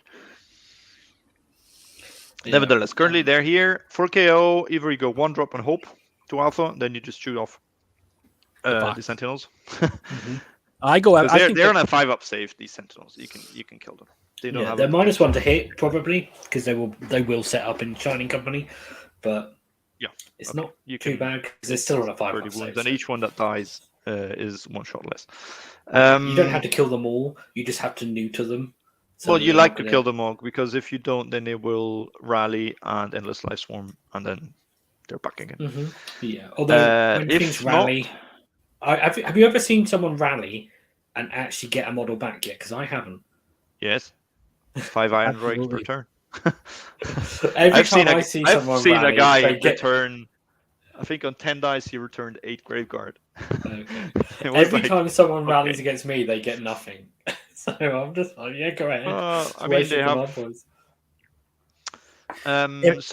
If you ask me, I'm targeting the Spirit of the Winds. I'm targeting the Foxes if I can, because the only way you're going to get rid of them is by shooting them. Yeah, you'll never get close to them. What are they doing to you? The idea of these Foxes here is to box you in, because of their movement back and forth shenanigans. We can teleport, we can fly, we don't mind. We're not stuck. Like Gargans, they're going to get stuck in front of free Foxes, and each time they try to charge, they're gone again. Like it's the whole, they allow them to move 3 inches each turn. For KO, we don't mind that much. And free, I think, what are they, 60mm bases? Yes. They can't be everywhere. They're going to be on the objectives or near the objectives, because what else is in this army? There's Wardens and Sentinels, and they're not moving super fast. They're not even running because they want to stay in Shining Company. So basically, it's just the free Foxes that are scoring. You can kill them if you go after Sentinels, shoot them off, and then it's just Fox hunting. Or you can slow Foxes down with Navigators. Their shooting is not bad from the Foxes. Don't get me wrong. They can also do some pretty damage in the shooting. Yeah, they're taking out your support heroes. They're sniping through the portholes, and then you can't use command abilities. That's what I would be. That's what I would be afraid of personally. Is just all 3 of the Foxes are like. I actually haven't seen a variation in. I've played a couple of tournaments in the past couple of months. I haven't seen 30 Sentinels at least, so maybe this is a local meta situation. But I've run into four Foxes twice. And the amount of damage they can do with a couple of with the re-rolling hits, their Ren 2 and D3 damage. Yeah, they can put out an incredible amount of damage where it's just like, oh, there goes your Navigators. Now you're not slowing my Foxes down. Can't use command abilities. It's very precise damage. It's what we aim to do to other people, right? And it's very debilitating. So I've always accepted the Sentinels as they're going to get their damage. They're going to do it, but I always try to target the Foxes. That's just a personal choice. Yes, if you can take the damage. The problem is with the Sentinels, even if they don't kill your ship, they're going to prevent it from flying high. Yeah, and then you're that's super annoying. Like your Ironclad in the last corner, boom, 10 mortal wounds. Oh, you're not going anywhere. And that's super the thing. Annoying. and that's the thing. You can't put your ship in a position where they're going to get hit by the Sentinels, but the Foxes are hitting you wherever they want. Wherever you are, they will come to you and get you, is my thought process. So I always take out the Fox first and then worry about the Sentinels later if I can. But again, that's just personal preference. Maybe, sure. But it's absolutely manageable for KO, I think. Absolutely. Yeah. Because there's no tech list that can go batshit crazy, spewing out mortal wounds everywhere. There's no tech list to give him the 5-up ward save. and it's and just doing it's his little spells, things like Gift of Selenar is a 6+ ward save, but if Teclis was there, it would be a 4+. Yeah. So what you want to stop is the Lambent Light spell, Mhm. because that's the reroll all hits. And what you might want to stop, I think it's a spell from the Lord Regent that his empowering weapons then goes to D3 units. Mhm. So basically, he does it for them. Mhm. So the Sentinels maybe can cast Speed of Hish on themselves and still get mortals on 5-ups. I don't know if it's an ability or if it's a spell on his. That's why you take him, because he can give basically empower weapons to 3 units or D3 units around him. And with Gift of Selenar, I think he gets +1 to cast as well, which means he's more likely to get it off. Plus in Zytrek, he's +1 on the first spell. Which then means he's on +2. Get an extra spell. So yeah, and then he's next to the shrine, or I don't know. There's a lot of combinations there. Yeah. So you mentioned briefly Speed of Hish there. Yep. Obviously, that's basically double their movement. Double move. So On with a fox. Sentinels, with Sentinels, what that means is it's basically +6 inches shooting range, because they can move 12 inches rather than 6. Yeah, but they don't have the spell. No, that's also a Teclis spell or a Wind Mage spell that you can add 6 inches to the shooting range. Yeah, so they can do that as well. And I don't think they can do it in this list. No, not in this list, but I mean, these lists are examples, so we can talk about things that variations have. So bear in mind, Sentinels potentially, rather than shooting 30 inches and having 36-inch threat range, they could have 42. I think is that the maximum? Yeah. Also be wary of. Speed of Hish on a 24-inch movement. Fox makes him 48 inches moving. It's like flying, so it's like a teleport, but 3 inches away instead of 9. Yeah, there's a few things like that in the game now, where the movement could just get so far. It's teleporting, but better, because they don't have the 9-inch away thing. So they can, they just go standing next to your ironclad, shooting it, going back 12 inches. After the shooting. So let's hope they rein that whole army a bit in, because it's a in my opinion. Yeah, generally speaking, though, Lumineth, I don't worry about too much, because they are killable. There's not loads of stuff. They're killable. All their output is mortal wounds, which is a bit troublesome for KO, because we don't have any wards. Save maybe the gunholder 6-up save for your ironclad.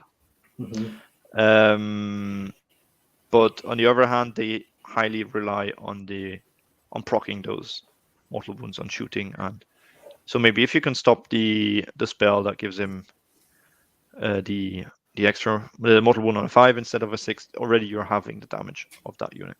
They're a mobile shooting army, but so are we. So they're sort of playing the same game, but kind of from a slightly different angle. And so I feel like these two armies are on relatively equal footing. This is not trying to smash your tankard up against a brick wall like playing Suns. Oh, absolutely not. No, this is.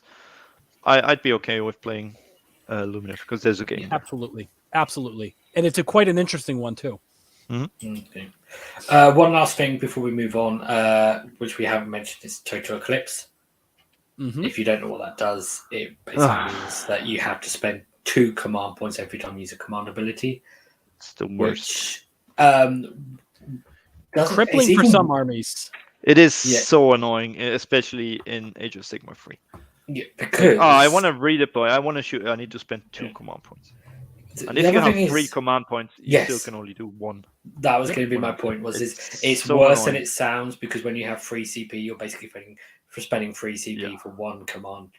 Yeah. And then the only thing you need to bear in mind is, because it lasts until the start of your opponent's hero phase. So when you do rally start of hero phase, it's not longer active. So you only spend 1 command point for your rally in there, or in your not sure. No, in there. I think you've But got it just right. a thingy, and then they can cast it again. So bear that in mind when you rally in their turn. It's only one command point. Yeah. Okay. Cool. Right. Moving on then. Tzeentch. Yeah. So pink horrors. So it's a weird thing because Tzeentch players, they don't like to play against KO because they are scared that we'll shoot off their heroes. The chicken. Which in this case is this is the fun build, yeah. This build is a 1-drop. I mean, most Tzeentch can be easily. What they do is they take Destiny dice, which they have. It's an allegiance ability. They just roll 9 dice and they can use them whenever for certain things. What they do is they cast a bridge with Kairos, who is a Lord of Change, so he still has the lowest dice, matches the highest dice for his casting. So it's very hard to unbind. Cast the bridge, sends the 30 pink horrors across the bridge, and then auto charges them with a 9 from his Destiny dice pool. And now they're in your front lines. That's 150 wounds. Is it? Yeah, it is. 30 pinks. And this is the host duplicitous. I believe this is the one where you cannot retreat. Cannot retreat. Okay, fly high is not a retreat, so we got lucky there. And then you won't be able to fly high anymore because it's instead of a normal move or retreat. So it's you fly high instead of a retreat now. So you can't fly high from this. And you also cannot just. You also this book is just shit. Honestly, why is everything so complicated with KO? But then if they have usually you'll see a couple of screamers, and if there's one screamer within a certain, you can't disengage either. Yeah, because they're flying. Yeah. One thing that I think to be careful of when you're playing against Tzeentch is, at least in my local meta, you're most likely to see Tzeentch Archaon, which is just devastating because of what Max just mentioned with the Destiny dice, where he just double sixes, and you're here. I guess not against KO. It's not that, unless you're running the Prime, but Archaon is still just an absolute beatstick who is capable of taking out an Ironclad. Yes, but then if it's Archaon, who is I think more than 800 points nowadays, it's a lot less of your units. And Archaon, he's flying. You can 3.5 move him. So I'm fine with Archaon. I'm not playing with him. He can crawl around in his corner. What you want to be aware of is Kairos and the Umbral Spell Portal. I think that's 36 or 37 inch threat range, flat out 6 mortal wounds. So that's going to kill you Navigator, it's going to kill you Chemist, it's going to kill whatever, and then he puts a little Chaos Spawn next to your ship. You don't mind the Chaos Spawn, it's just nice to have. That's the thing you need to be care of. The 36 inches from Kairos doing his guaranteed 6 models with his casting through the portal. The Kairos dice, where he once per game he can turn a dice roll of yours into a result of his liking, which is also annoying. And this list here is just flooding the board. He's putting 30 pinks in your deployment, boxing you in, and then the other pinks stand around and screen the board. The version that Matt mentioned, which was very popular in the beginning with Archaon and using Destiny dice and using Kairos, is less popular now, but it's still good. But I'm less worried because then it's Kairos, it's Archaon, and then it's just a few screamers or pinks or whatever they call it's the Archaon show. Mortals, and you can shoot them off. And Archaon is still only one model. And Kairos, he can die. He has no ward save. So then it's just he's not everywhere, and he's not going to win the game on his own by scoring objectives. If you're playing this list that's on the screen, you don't worry about shooting the pinks. Go after Kairos. Get rid of Kairos. Get rid of the scribes. If you can reach Kairos, kill Kairos and the scribes. And once they're gone, then okay, you can start killing pinks, because then there's no summoning back. Can you actually deploy out of range of them with the bridge and then guaranteeing a charge? On the diagonal ones, maybe yes. You can make sure that if they do bridge, that they're putting their bridge where they don't want to. If you know that that's what they're going to do, you can make sure that they aren't able to put their bridge in an opportune space if you know where your terrain is. That's one trick: teleporting a bridge and then charging. The other option, if you're too far away, then he says, "Okay, sure, I'll just teleport 30 pinks onto this objective here in the middle. This is mine for the rest of the game. You're never taking it from me." Yeah. So it's just the amount of. I mean, this is 60 pinks. It's the problem. The problem with this list is its flexibility, and he'll see. The Tzeentch players are usually pretty smart too, because they have so many rules that they need to remember and take advantage of. That they're really good at organizing info, and they'll see your strategy and how you're going to react to their list, and then they'll adapt. And that's what this, and that's kind of a very Tzeentchian way to play, where they're constantly changing and shifting the mechanics, and this army allows them to do that. Yeah, the output of this army here is just mortal wounds from Kairos and pinks shooting. But pinks shooting is, what is it, 4s and 5s, no rend. Yeah, it's just massive dice. Okay, I'm not worried about it. It's about the bodies. No. It's the bodies, and it's boxing you in. And some armies, they just can't get through it.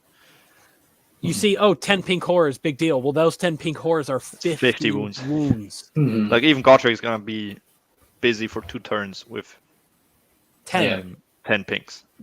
Like, 30 pinks, that's, like, they can box giants in. 4 giants are not getting through those 30 pinks in 3 rounds. And by then, they lost the game because they didn't score enough. Yeah, it's a wild list. It's a very NPE list, in my opinion. But it's a very popular list, and yeah, you can definitely see it.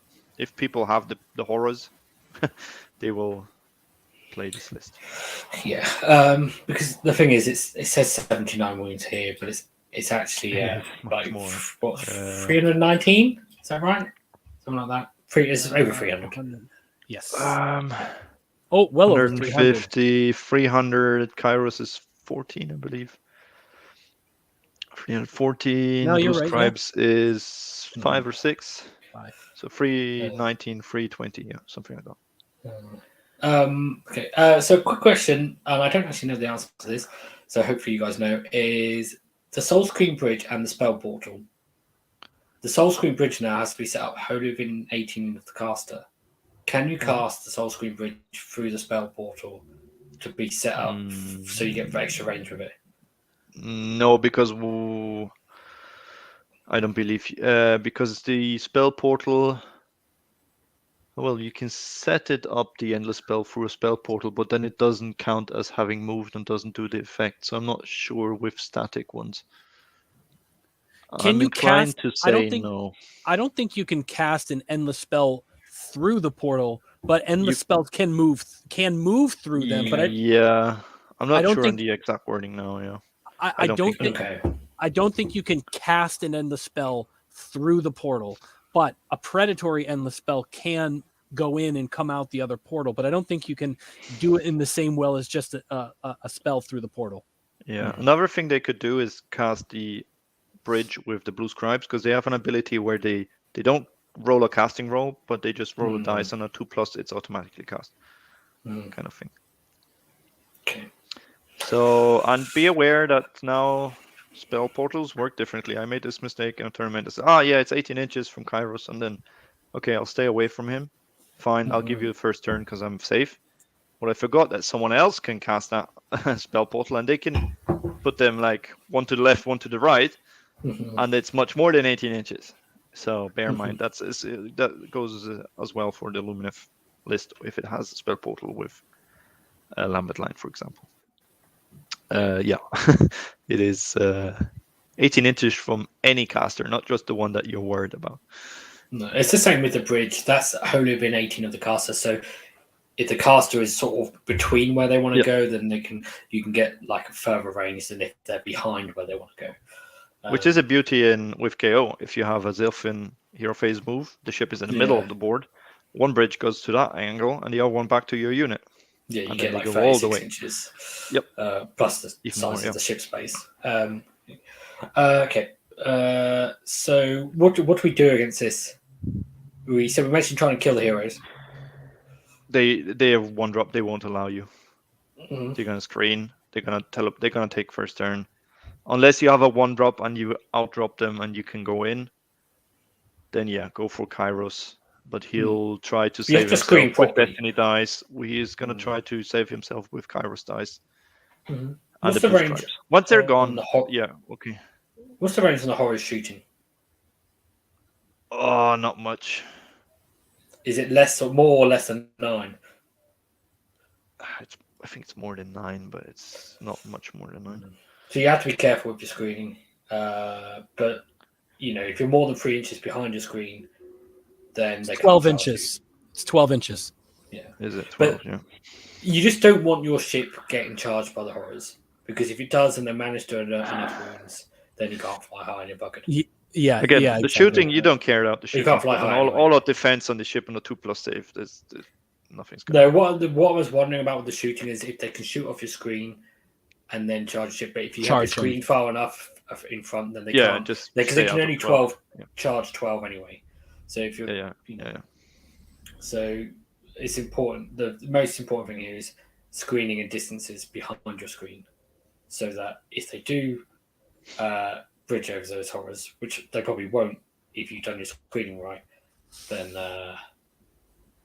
then you can still get away and leave those horrors hopefully in the corner. Although arguably maybe it is better to have them come and hit you, and then rather than have them on an objective in the middle of the board, maybe. No, because then they're gonna screen out in Congo line, and they're gonna there's nowhere for you to go. So as a KO player, I'm not excited to play against Tzeentch currently, unless it's Archeon. Then I'm okay with it. Okay, so we've got 2 lists left, but they're both Soulblight Gravelords. This is going to probably have to be my last one, guys. I'm going to pull a Krohn here and have to leave in a couple of minutes. Okay, no worries, mate. That's fine. We appreciate taking the time. Yeah, thanks for coming on, Matt. So Soulblight, the first version we have is basically not so good. Yeah, this is the Jim Tinsdale or John, someone else list, but he's been very successful with it. Yeah. I think it's Joe or John. I'm not sure. Or Joe. Sorry. This exact version is James Tinsdale's that he recently. Yeah, but I'm not sure if he's the inventor, so to say. No, so I don't. Let's not give credit where credit is not due, but James is doing very well with this list. Mm-hmm. So the White King is there basically just to be a fragment of the keep and rousing commander holder. Than that, he's just there for rousing commander. That's his one job. And it's only because you can't fit a Vengorian Lord in this list with Nagash. Yeah, because that's what I see a lot with Soulblight Gravelords is a Vengorian Lord rather than the White King. Because he's good. Yeah. He's ugly, but he's good. So this one's also 1 drop. Yes. And it has Nagash. Beautiful. And lots of blood bites. Yeah. The problem with this list from a KO lens is not the Blood Knights, but it's Nagash. Because he has the potential to just do so much damage to anything that's inside the boat that you cannot stop.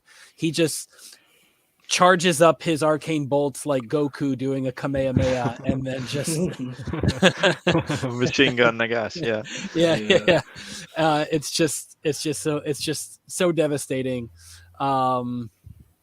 And thank God that he can't cast Arcane Shield as many times as he wants anymore to put all those Blood Knights on +1 save. But even still, it's all about the Arcane Bolt. It's all about the Arcane Bolt. Nagash is fantastic because he knows all the lore, and he gets +3 at full health to cast. Yep. So it's hard to stop him. He's got 8 spells at full health, and the lore is fantastic because it has very good debuff spells. It has -1 to hit, -1 to wound, -1 damage, -1 attack. It has a lot. I played this list recently into Morathi, and she was on -2 to wound, -2 damage, -1 attack. Like she didn't do much in that turn against 20 zombies. The thing here to note is this is castalized, so it means that up to 3 units of Blood Knights can go into reserve. because he can put half of the units for each unit on the board. He can put one in reserve. Reserve for the Blood Knights works that they come in from the board edge 6 inches, and I believe they need to come before the 4th turn, otherwise they're destroyed. And he has 1, 2, and he has the option to put the zombies into the gravesite, which is probably not what he's going to do because he wants them as a screen. That's the only bodies and screen he has. The White King has not correct. Just to clarify, you can't put the zombies in a gravesite and then also put 3 off the board because they're not on count the table as in then. reserve. What you can do is with Vargeist, you can put them in the sky because they do not interfere with your counting how many units on the board.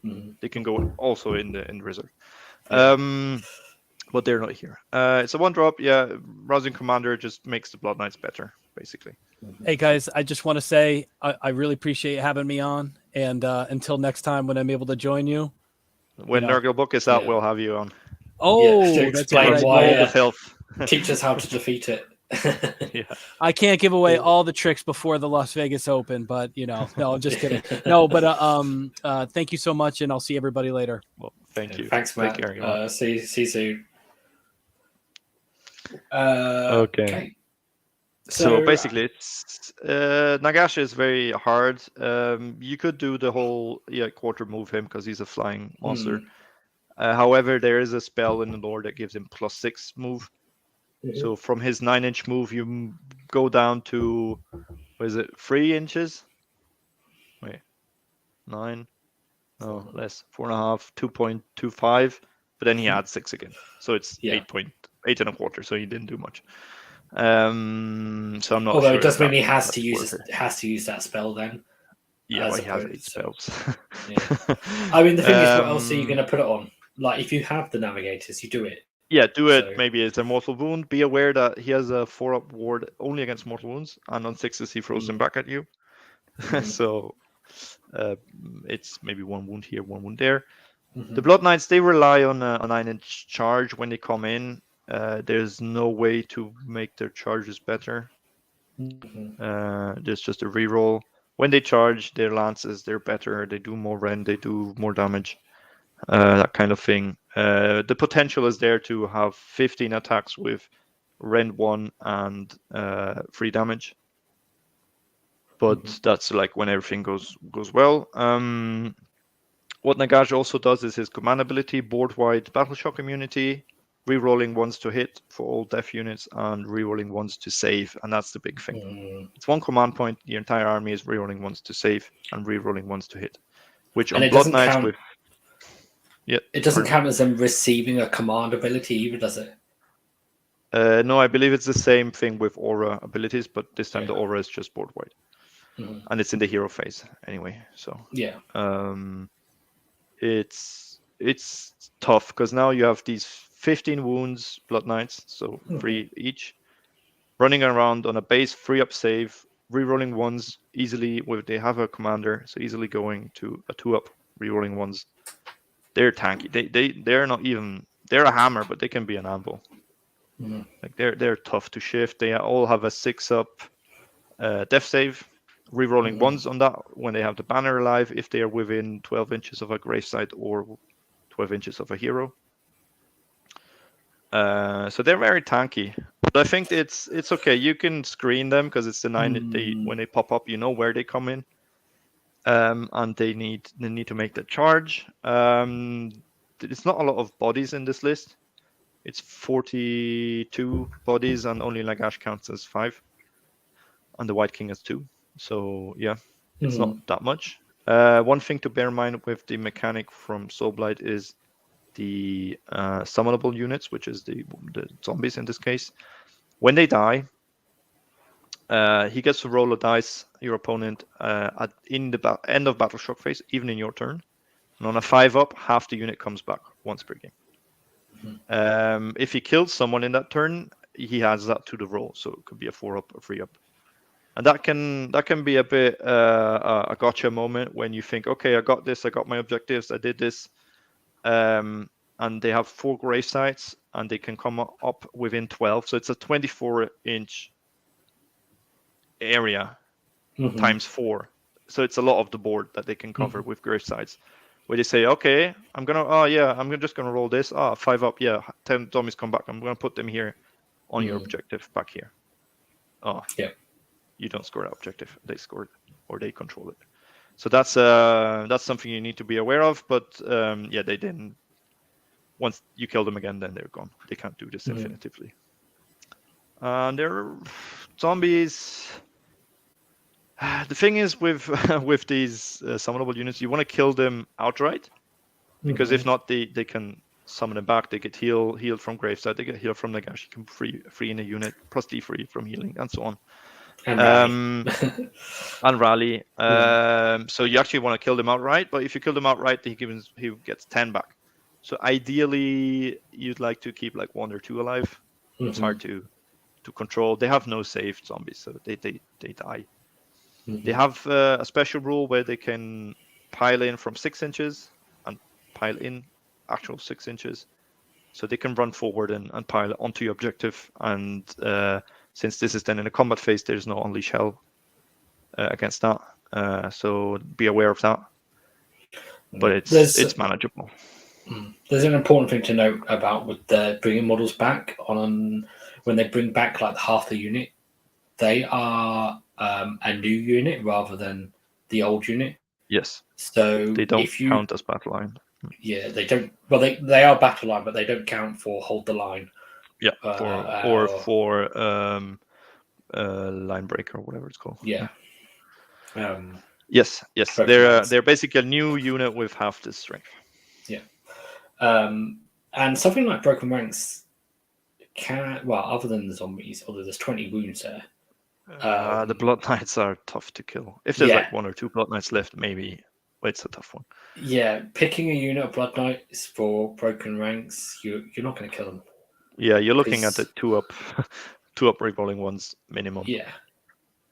And a 6 up death save, and with the fragment of not the deep, but the keep is the actual name of it. I must have misread. I did think, why is it from the deep? There's been loads of typos. You've just not noticed them. I found this one. I believe this is the one -1 to wound everyone within 6 inches. There's another one which is the Gravesand Shard that he can pop at the start of the hero phase, even your hero phase, where the Deathless save goes to a 5 up for 1 turn. So he helps him to weather an alpha, for example. Yeah. Yep. It's not much more. I mean, Nagash can do many things with his spells. He's good in combat. He's good with his arcane bolts. He does a lot of mortal wounds. He's fast. So but he's half the list. He can die because if you don't shoot him with mortals, then it's just his normal save. Yes, he can. He's on a 3 up. He goes to a 2 up, a 1 up, rerolling ones. He can be tough, but weight of dice, you can kill him. Absolutely. Okay. 16 wounds. He can die. So what's the plan of attack on this list? Depends. Maybe I want to let you go first. In that case, I mean the plan of attack for KO. But... No, I mean because they're 1-drop. Yeah, so they let KO go first. They might let you go first if they see you screened. Then there's no need for them to throw out the Blood Knights. They might not even put out all the Blood Knights. Maybe it's just 1 unit or 2 in reserve, and they have the 2 ready to go forward. They have a 10-inch move, and they're strong.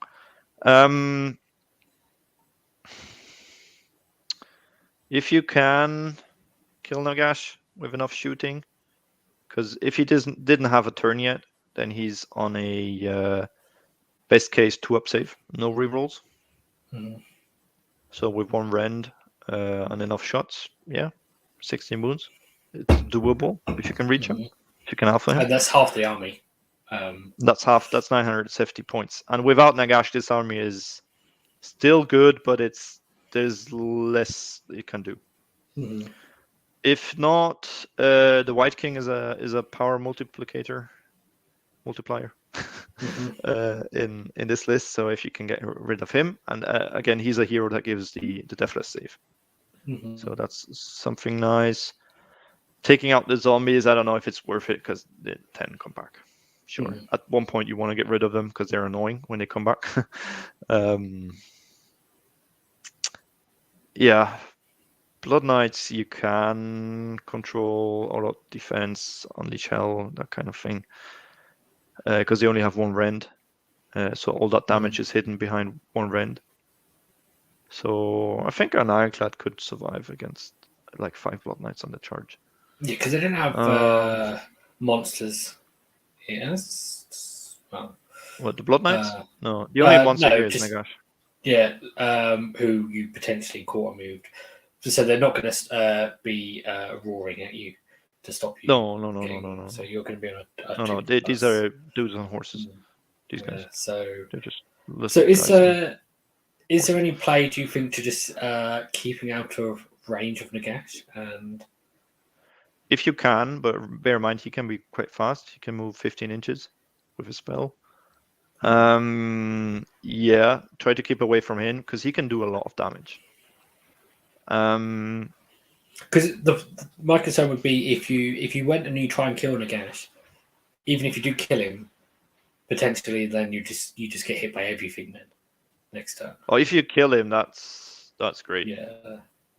Because then, yeah, you're getting hit. But remember, Blood Knights, they're on 75mm bases.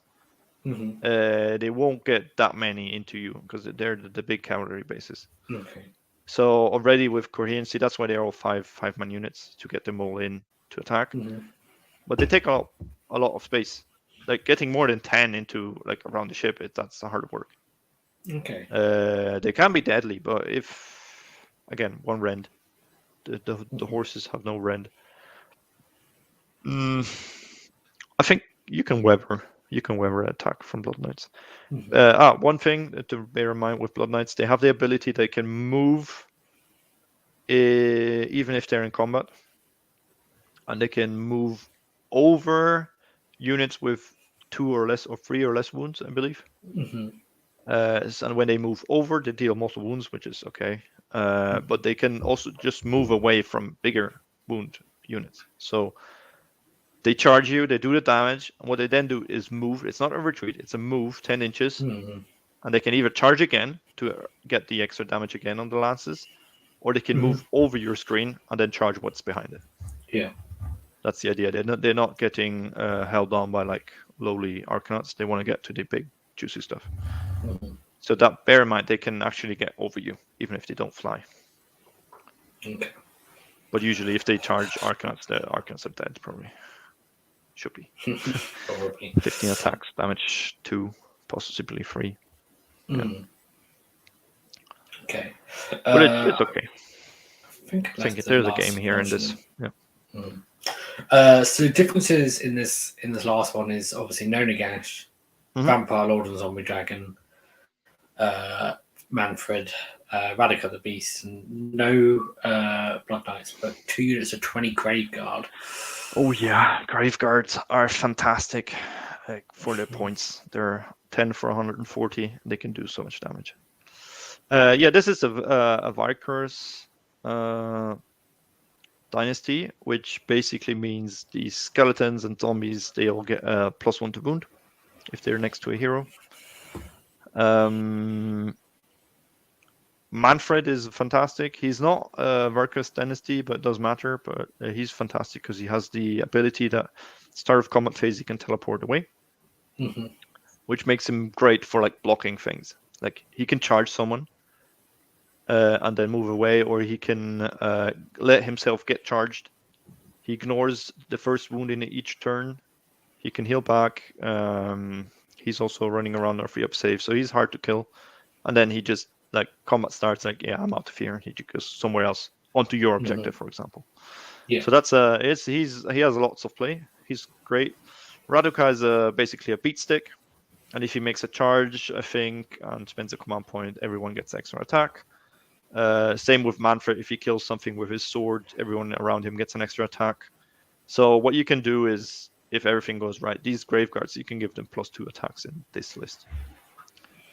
Which means they already have 2 each 25mm bases with the great blades. They have the reach 1 inch. Everyone gets in, so it's 80 attacks, 81 attacks we're now on freeze and freeze because of Icarus. 1 rend but 2 damage, and each wound roll, which is a 6, causes an extra mortal wound.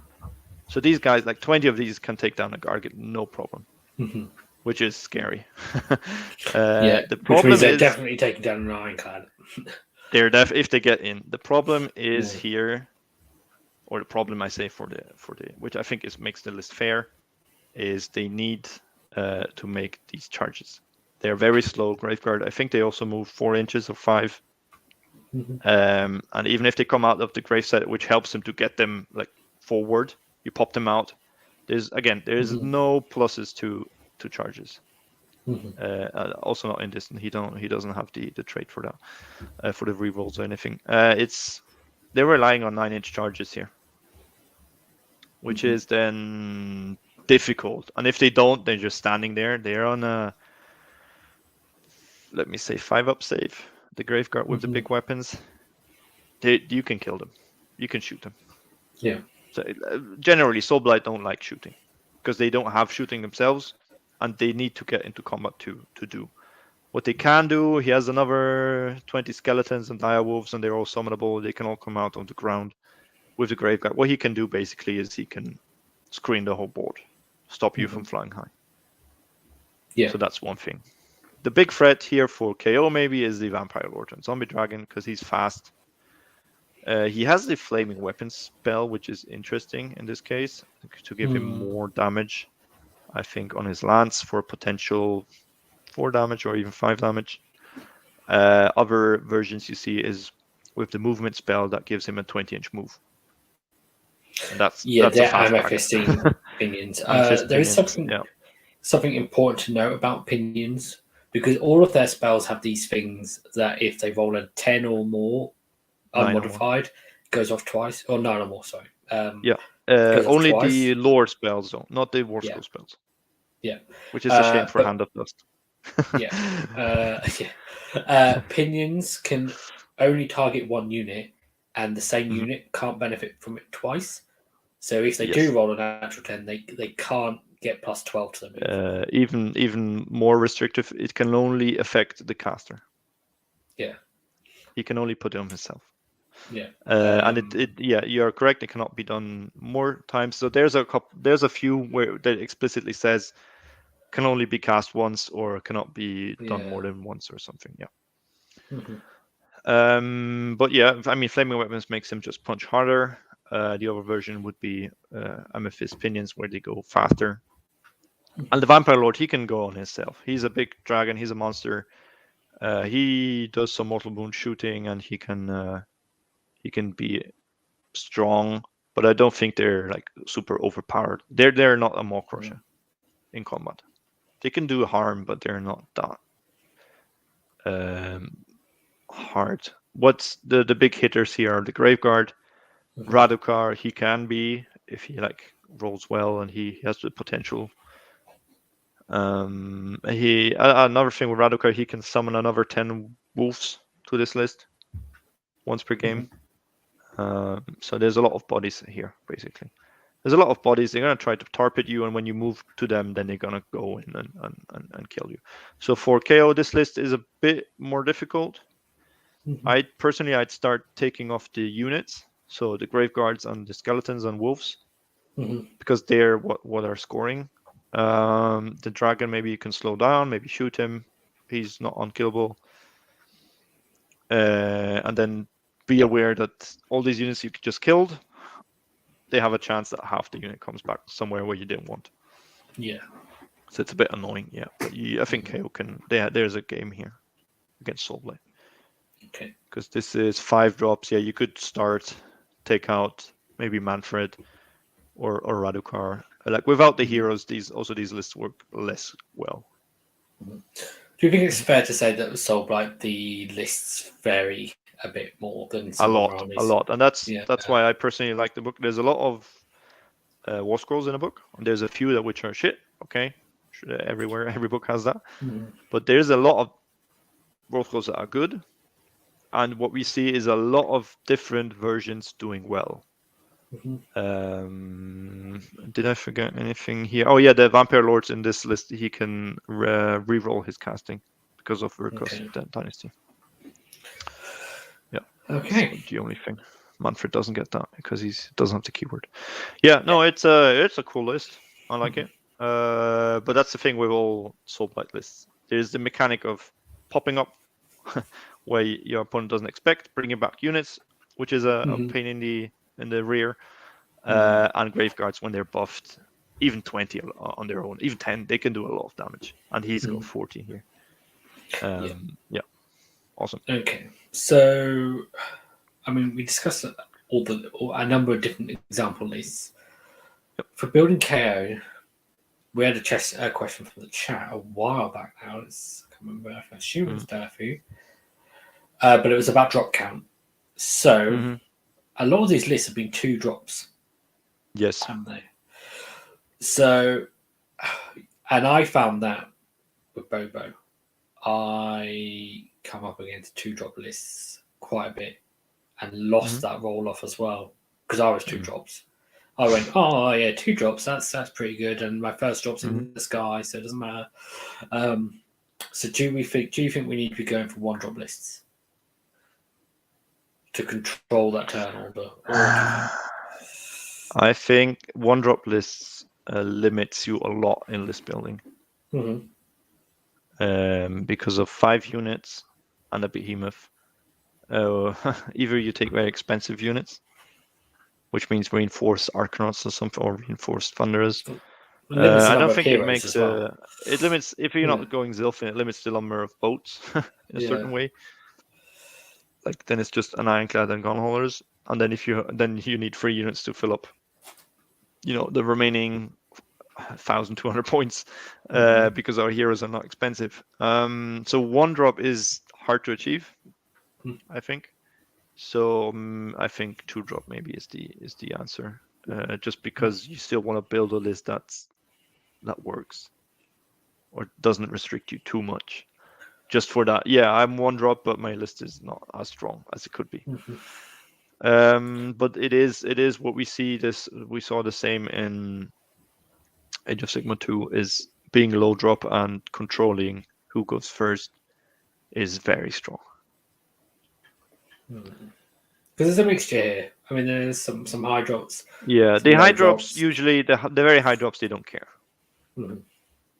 Because either half of it is in reserve or also Soulblight, they don't care because half of these units are going to be in reserve and they're safe from shooting. But do you think you even need to be 2 drops then? Like, if you're not going for 1, do you think it's if you're worth not going 2? for 1 or 2, then I wouldn't care and I would get other battalions. Like, why be 3 drops and missing out on Hunters or Warlord battalion? Yeah. Then I'd rather have the extra artifact, which are great in KO, or have the ability like not be affected by monstrous rampages and just be 10 drops. Okay, so we're thinking 1 drop is probably difficult to achieve. In my personal opinion, you can achieve it. You can do good lists. It's mostly Zilfin. It is restricting. Yeah, it has to be Zilfin with 2 frigates, basically. Yeah. Oh, because of battle there's lines a version and the so on. Celestian Prime as well, because he's an expensive hero. He's 8 wounds. So it's 1 2 drop or high drop then. Is that what we're saying? I think 1. Because if you're going 3 or 4 drop, you might as well. You might as well go high drop and get better battalions. Yeah, in my opinion. Okay. And then in terms of what a lot of these lists have, do we think Double Navigator is necessary, or is it necessary? I don't know. Is it good? Definitely. It is 180 points to take out an enemy unit for 1 or 2 rounds. I'm happy to pay that price. Plus, they have good artifacts. Yeah, well, typically it's like if you're going low drop, then the problem is how many heroes you can fit in, and then it's like, well, I want to That's have the thing with two the one drop. navigators and two. You have two another navigators heroes. and then one more. And if you're taking a chemist, okay, you can collector and get more artifacts. Mhm. Or if you're taking, an admiral, then you're in trouble with battle lines. Yeah. So you want the Ender Master with dirigible, but then you have problems with artifacts and battle line, and it's a whole rabbit hole. Yeah. It has been keeping me awake for some time. Okay, and then I mean, because the other options with the navigator is whether you take the things for the +1 or the rerolls. So at least you only have one, but it's more reliable. But then I think it's like, what do you want those other real heroes strength, for? the real strength is that you can stack the ability, because the effect from having a 14-inch move to 3.5 is massive. Like it really annoys your opponent. But like going from 14 to 7, okay, but they're still getting somewhere with a charge that's still a 19-inch threat range. Yeah, and this we haven't mentioned it because it's not been important with any of these lists. But when you come up against lists where they don't have the big scary flying monster, but they do have something else that flies that's like a support hero. Yeah. If it's the do only it. thing you just do it. But what Yeah. that does is it affects how far the units can move forward if they want to be able to get the buffs and things. Absolutely. Even Techless. I mean, he's not going to come to me and charge me. But if because he also has a big base, and if he's now, I think normally he's 12-inch move, now he's 6 or even 3 inches. He needs to get around that weird shrine they have, and he wants to keep everyone inside his aura, and then it creates problems for the opponent. Yeah. Plus, you might get lucky. You do have a couple of mortal wounds. That's always nice. Okay. Just for that. Okay, and then lastly, I think looking at these lists, I haven't seen any really important spells. Massive spells that like they need this spell to go off, and if not, it's game over for them. Well, if you can dispel the bridge, that would be massive. But it's very hard. If you can stop Mind Razor, that's big. The thing is, they're guaranteed they're doing that spell on. They can do it the blue scribes on 2+. Yeah. I mean, in other maybe a cities list. Yeah. You or they want can to stop do the bridge. They can do Destiny dice to make it 12 or whatever. Yeah. But then they need to decide beforehand, and they're giving up 2 6s, which is annoying. Yeah, because my question is, Voidstone. It does. It helps. Like Hand of Gork or Flare Pistol. You mean the auto bind? It's good. An auto bind is very good, but personally, I'd say Flare Pistol because it's such a force multiplier again for your shooting. And do you like think a Flare Pistol would guarantee you to maybe take out that one Gargant? That was going to be my point. Does having the Flare Pistol mean you have that chance against Mega Gargants that you can take one out? It all depends on which one, but yeah. Yeah. It definitely helps to reroll. Yeah. Okay. Without sort of actually theory crafting some lists, I think that's as much as we can potentially say. Unless you've got anything else. No, I mean KO, they are a bit in a tough spot. They're still a good army. They're still, because they're not so prominent in the meta, some of these good lists, they're not too happy when they see KO because they didn't plan for KO or they're not good against KO. But they say, oh yeah, it's a good list because KO's not here anyway. And then they see KO and they're like, oh, it's the one I didn't want to get. So that's gonna happen. People are still a bit afraid of, you're gonna come here and shoot off my army because they still have that maybe trauma from second edition. But unfortunately, it's the power projection is diminished significantly. And I'm having a bit of a hard time with KO. You can win like 2 games or 3 games if you're good. I mean, we've covered tournaments, people going 4-1, even 5-0. It's still possible, but it takes a lot of skill from the player. Because KO are not forgiving. When you use a unit or you use 2 units, then it's going downhill quickly. It's hard to recover, and maybe you need to be a bit lucky with your matchups. Yeah, matchups and battle plans as well, because there are some battle plans that are great for us. Like at Bobo, the last battle plan was Veins of Gur, which when you got Celestin KO with Celestin Prime, it's like, that's like it almost doesn't matter the matchup. It kind of does, but it's one of those ones you feel confident about. But that's the other thing with KO. They can be good, but then you're relying on units from other armies. Stormcast Dragons or Prime or Gotrek or Iron Drakes from cities or like that kind of thing. Yeah, it's a bit. But even pure KO, there are some matchups that are like some battle plans. Sorry, like Veins of Gur is one. No, absolutely. No, and then others like Apex Predators. Unrelated to that point, I was saying it's KO list can be good, but then they're always bringing reinforcement from somewhere else. Mostly, a Gotrek we've seen often. So yeah, that's a bit of a. I don't know. I prefer it to just be pure KO, but then it's maybe tougher. Because why not bring 2 dragons? They're super good. Why not? But then at a certain point, like, why not play Stormcast? Yeah.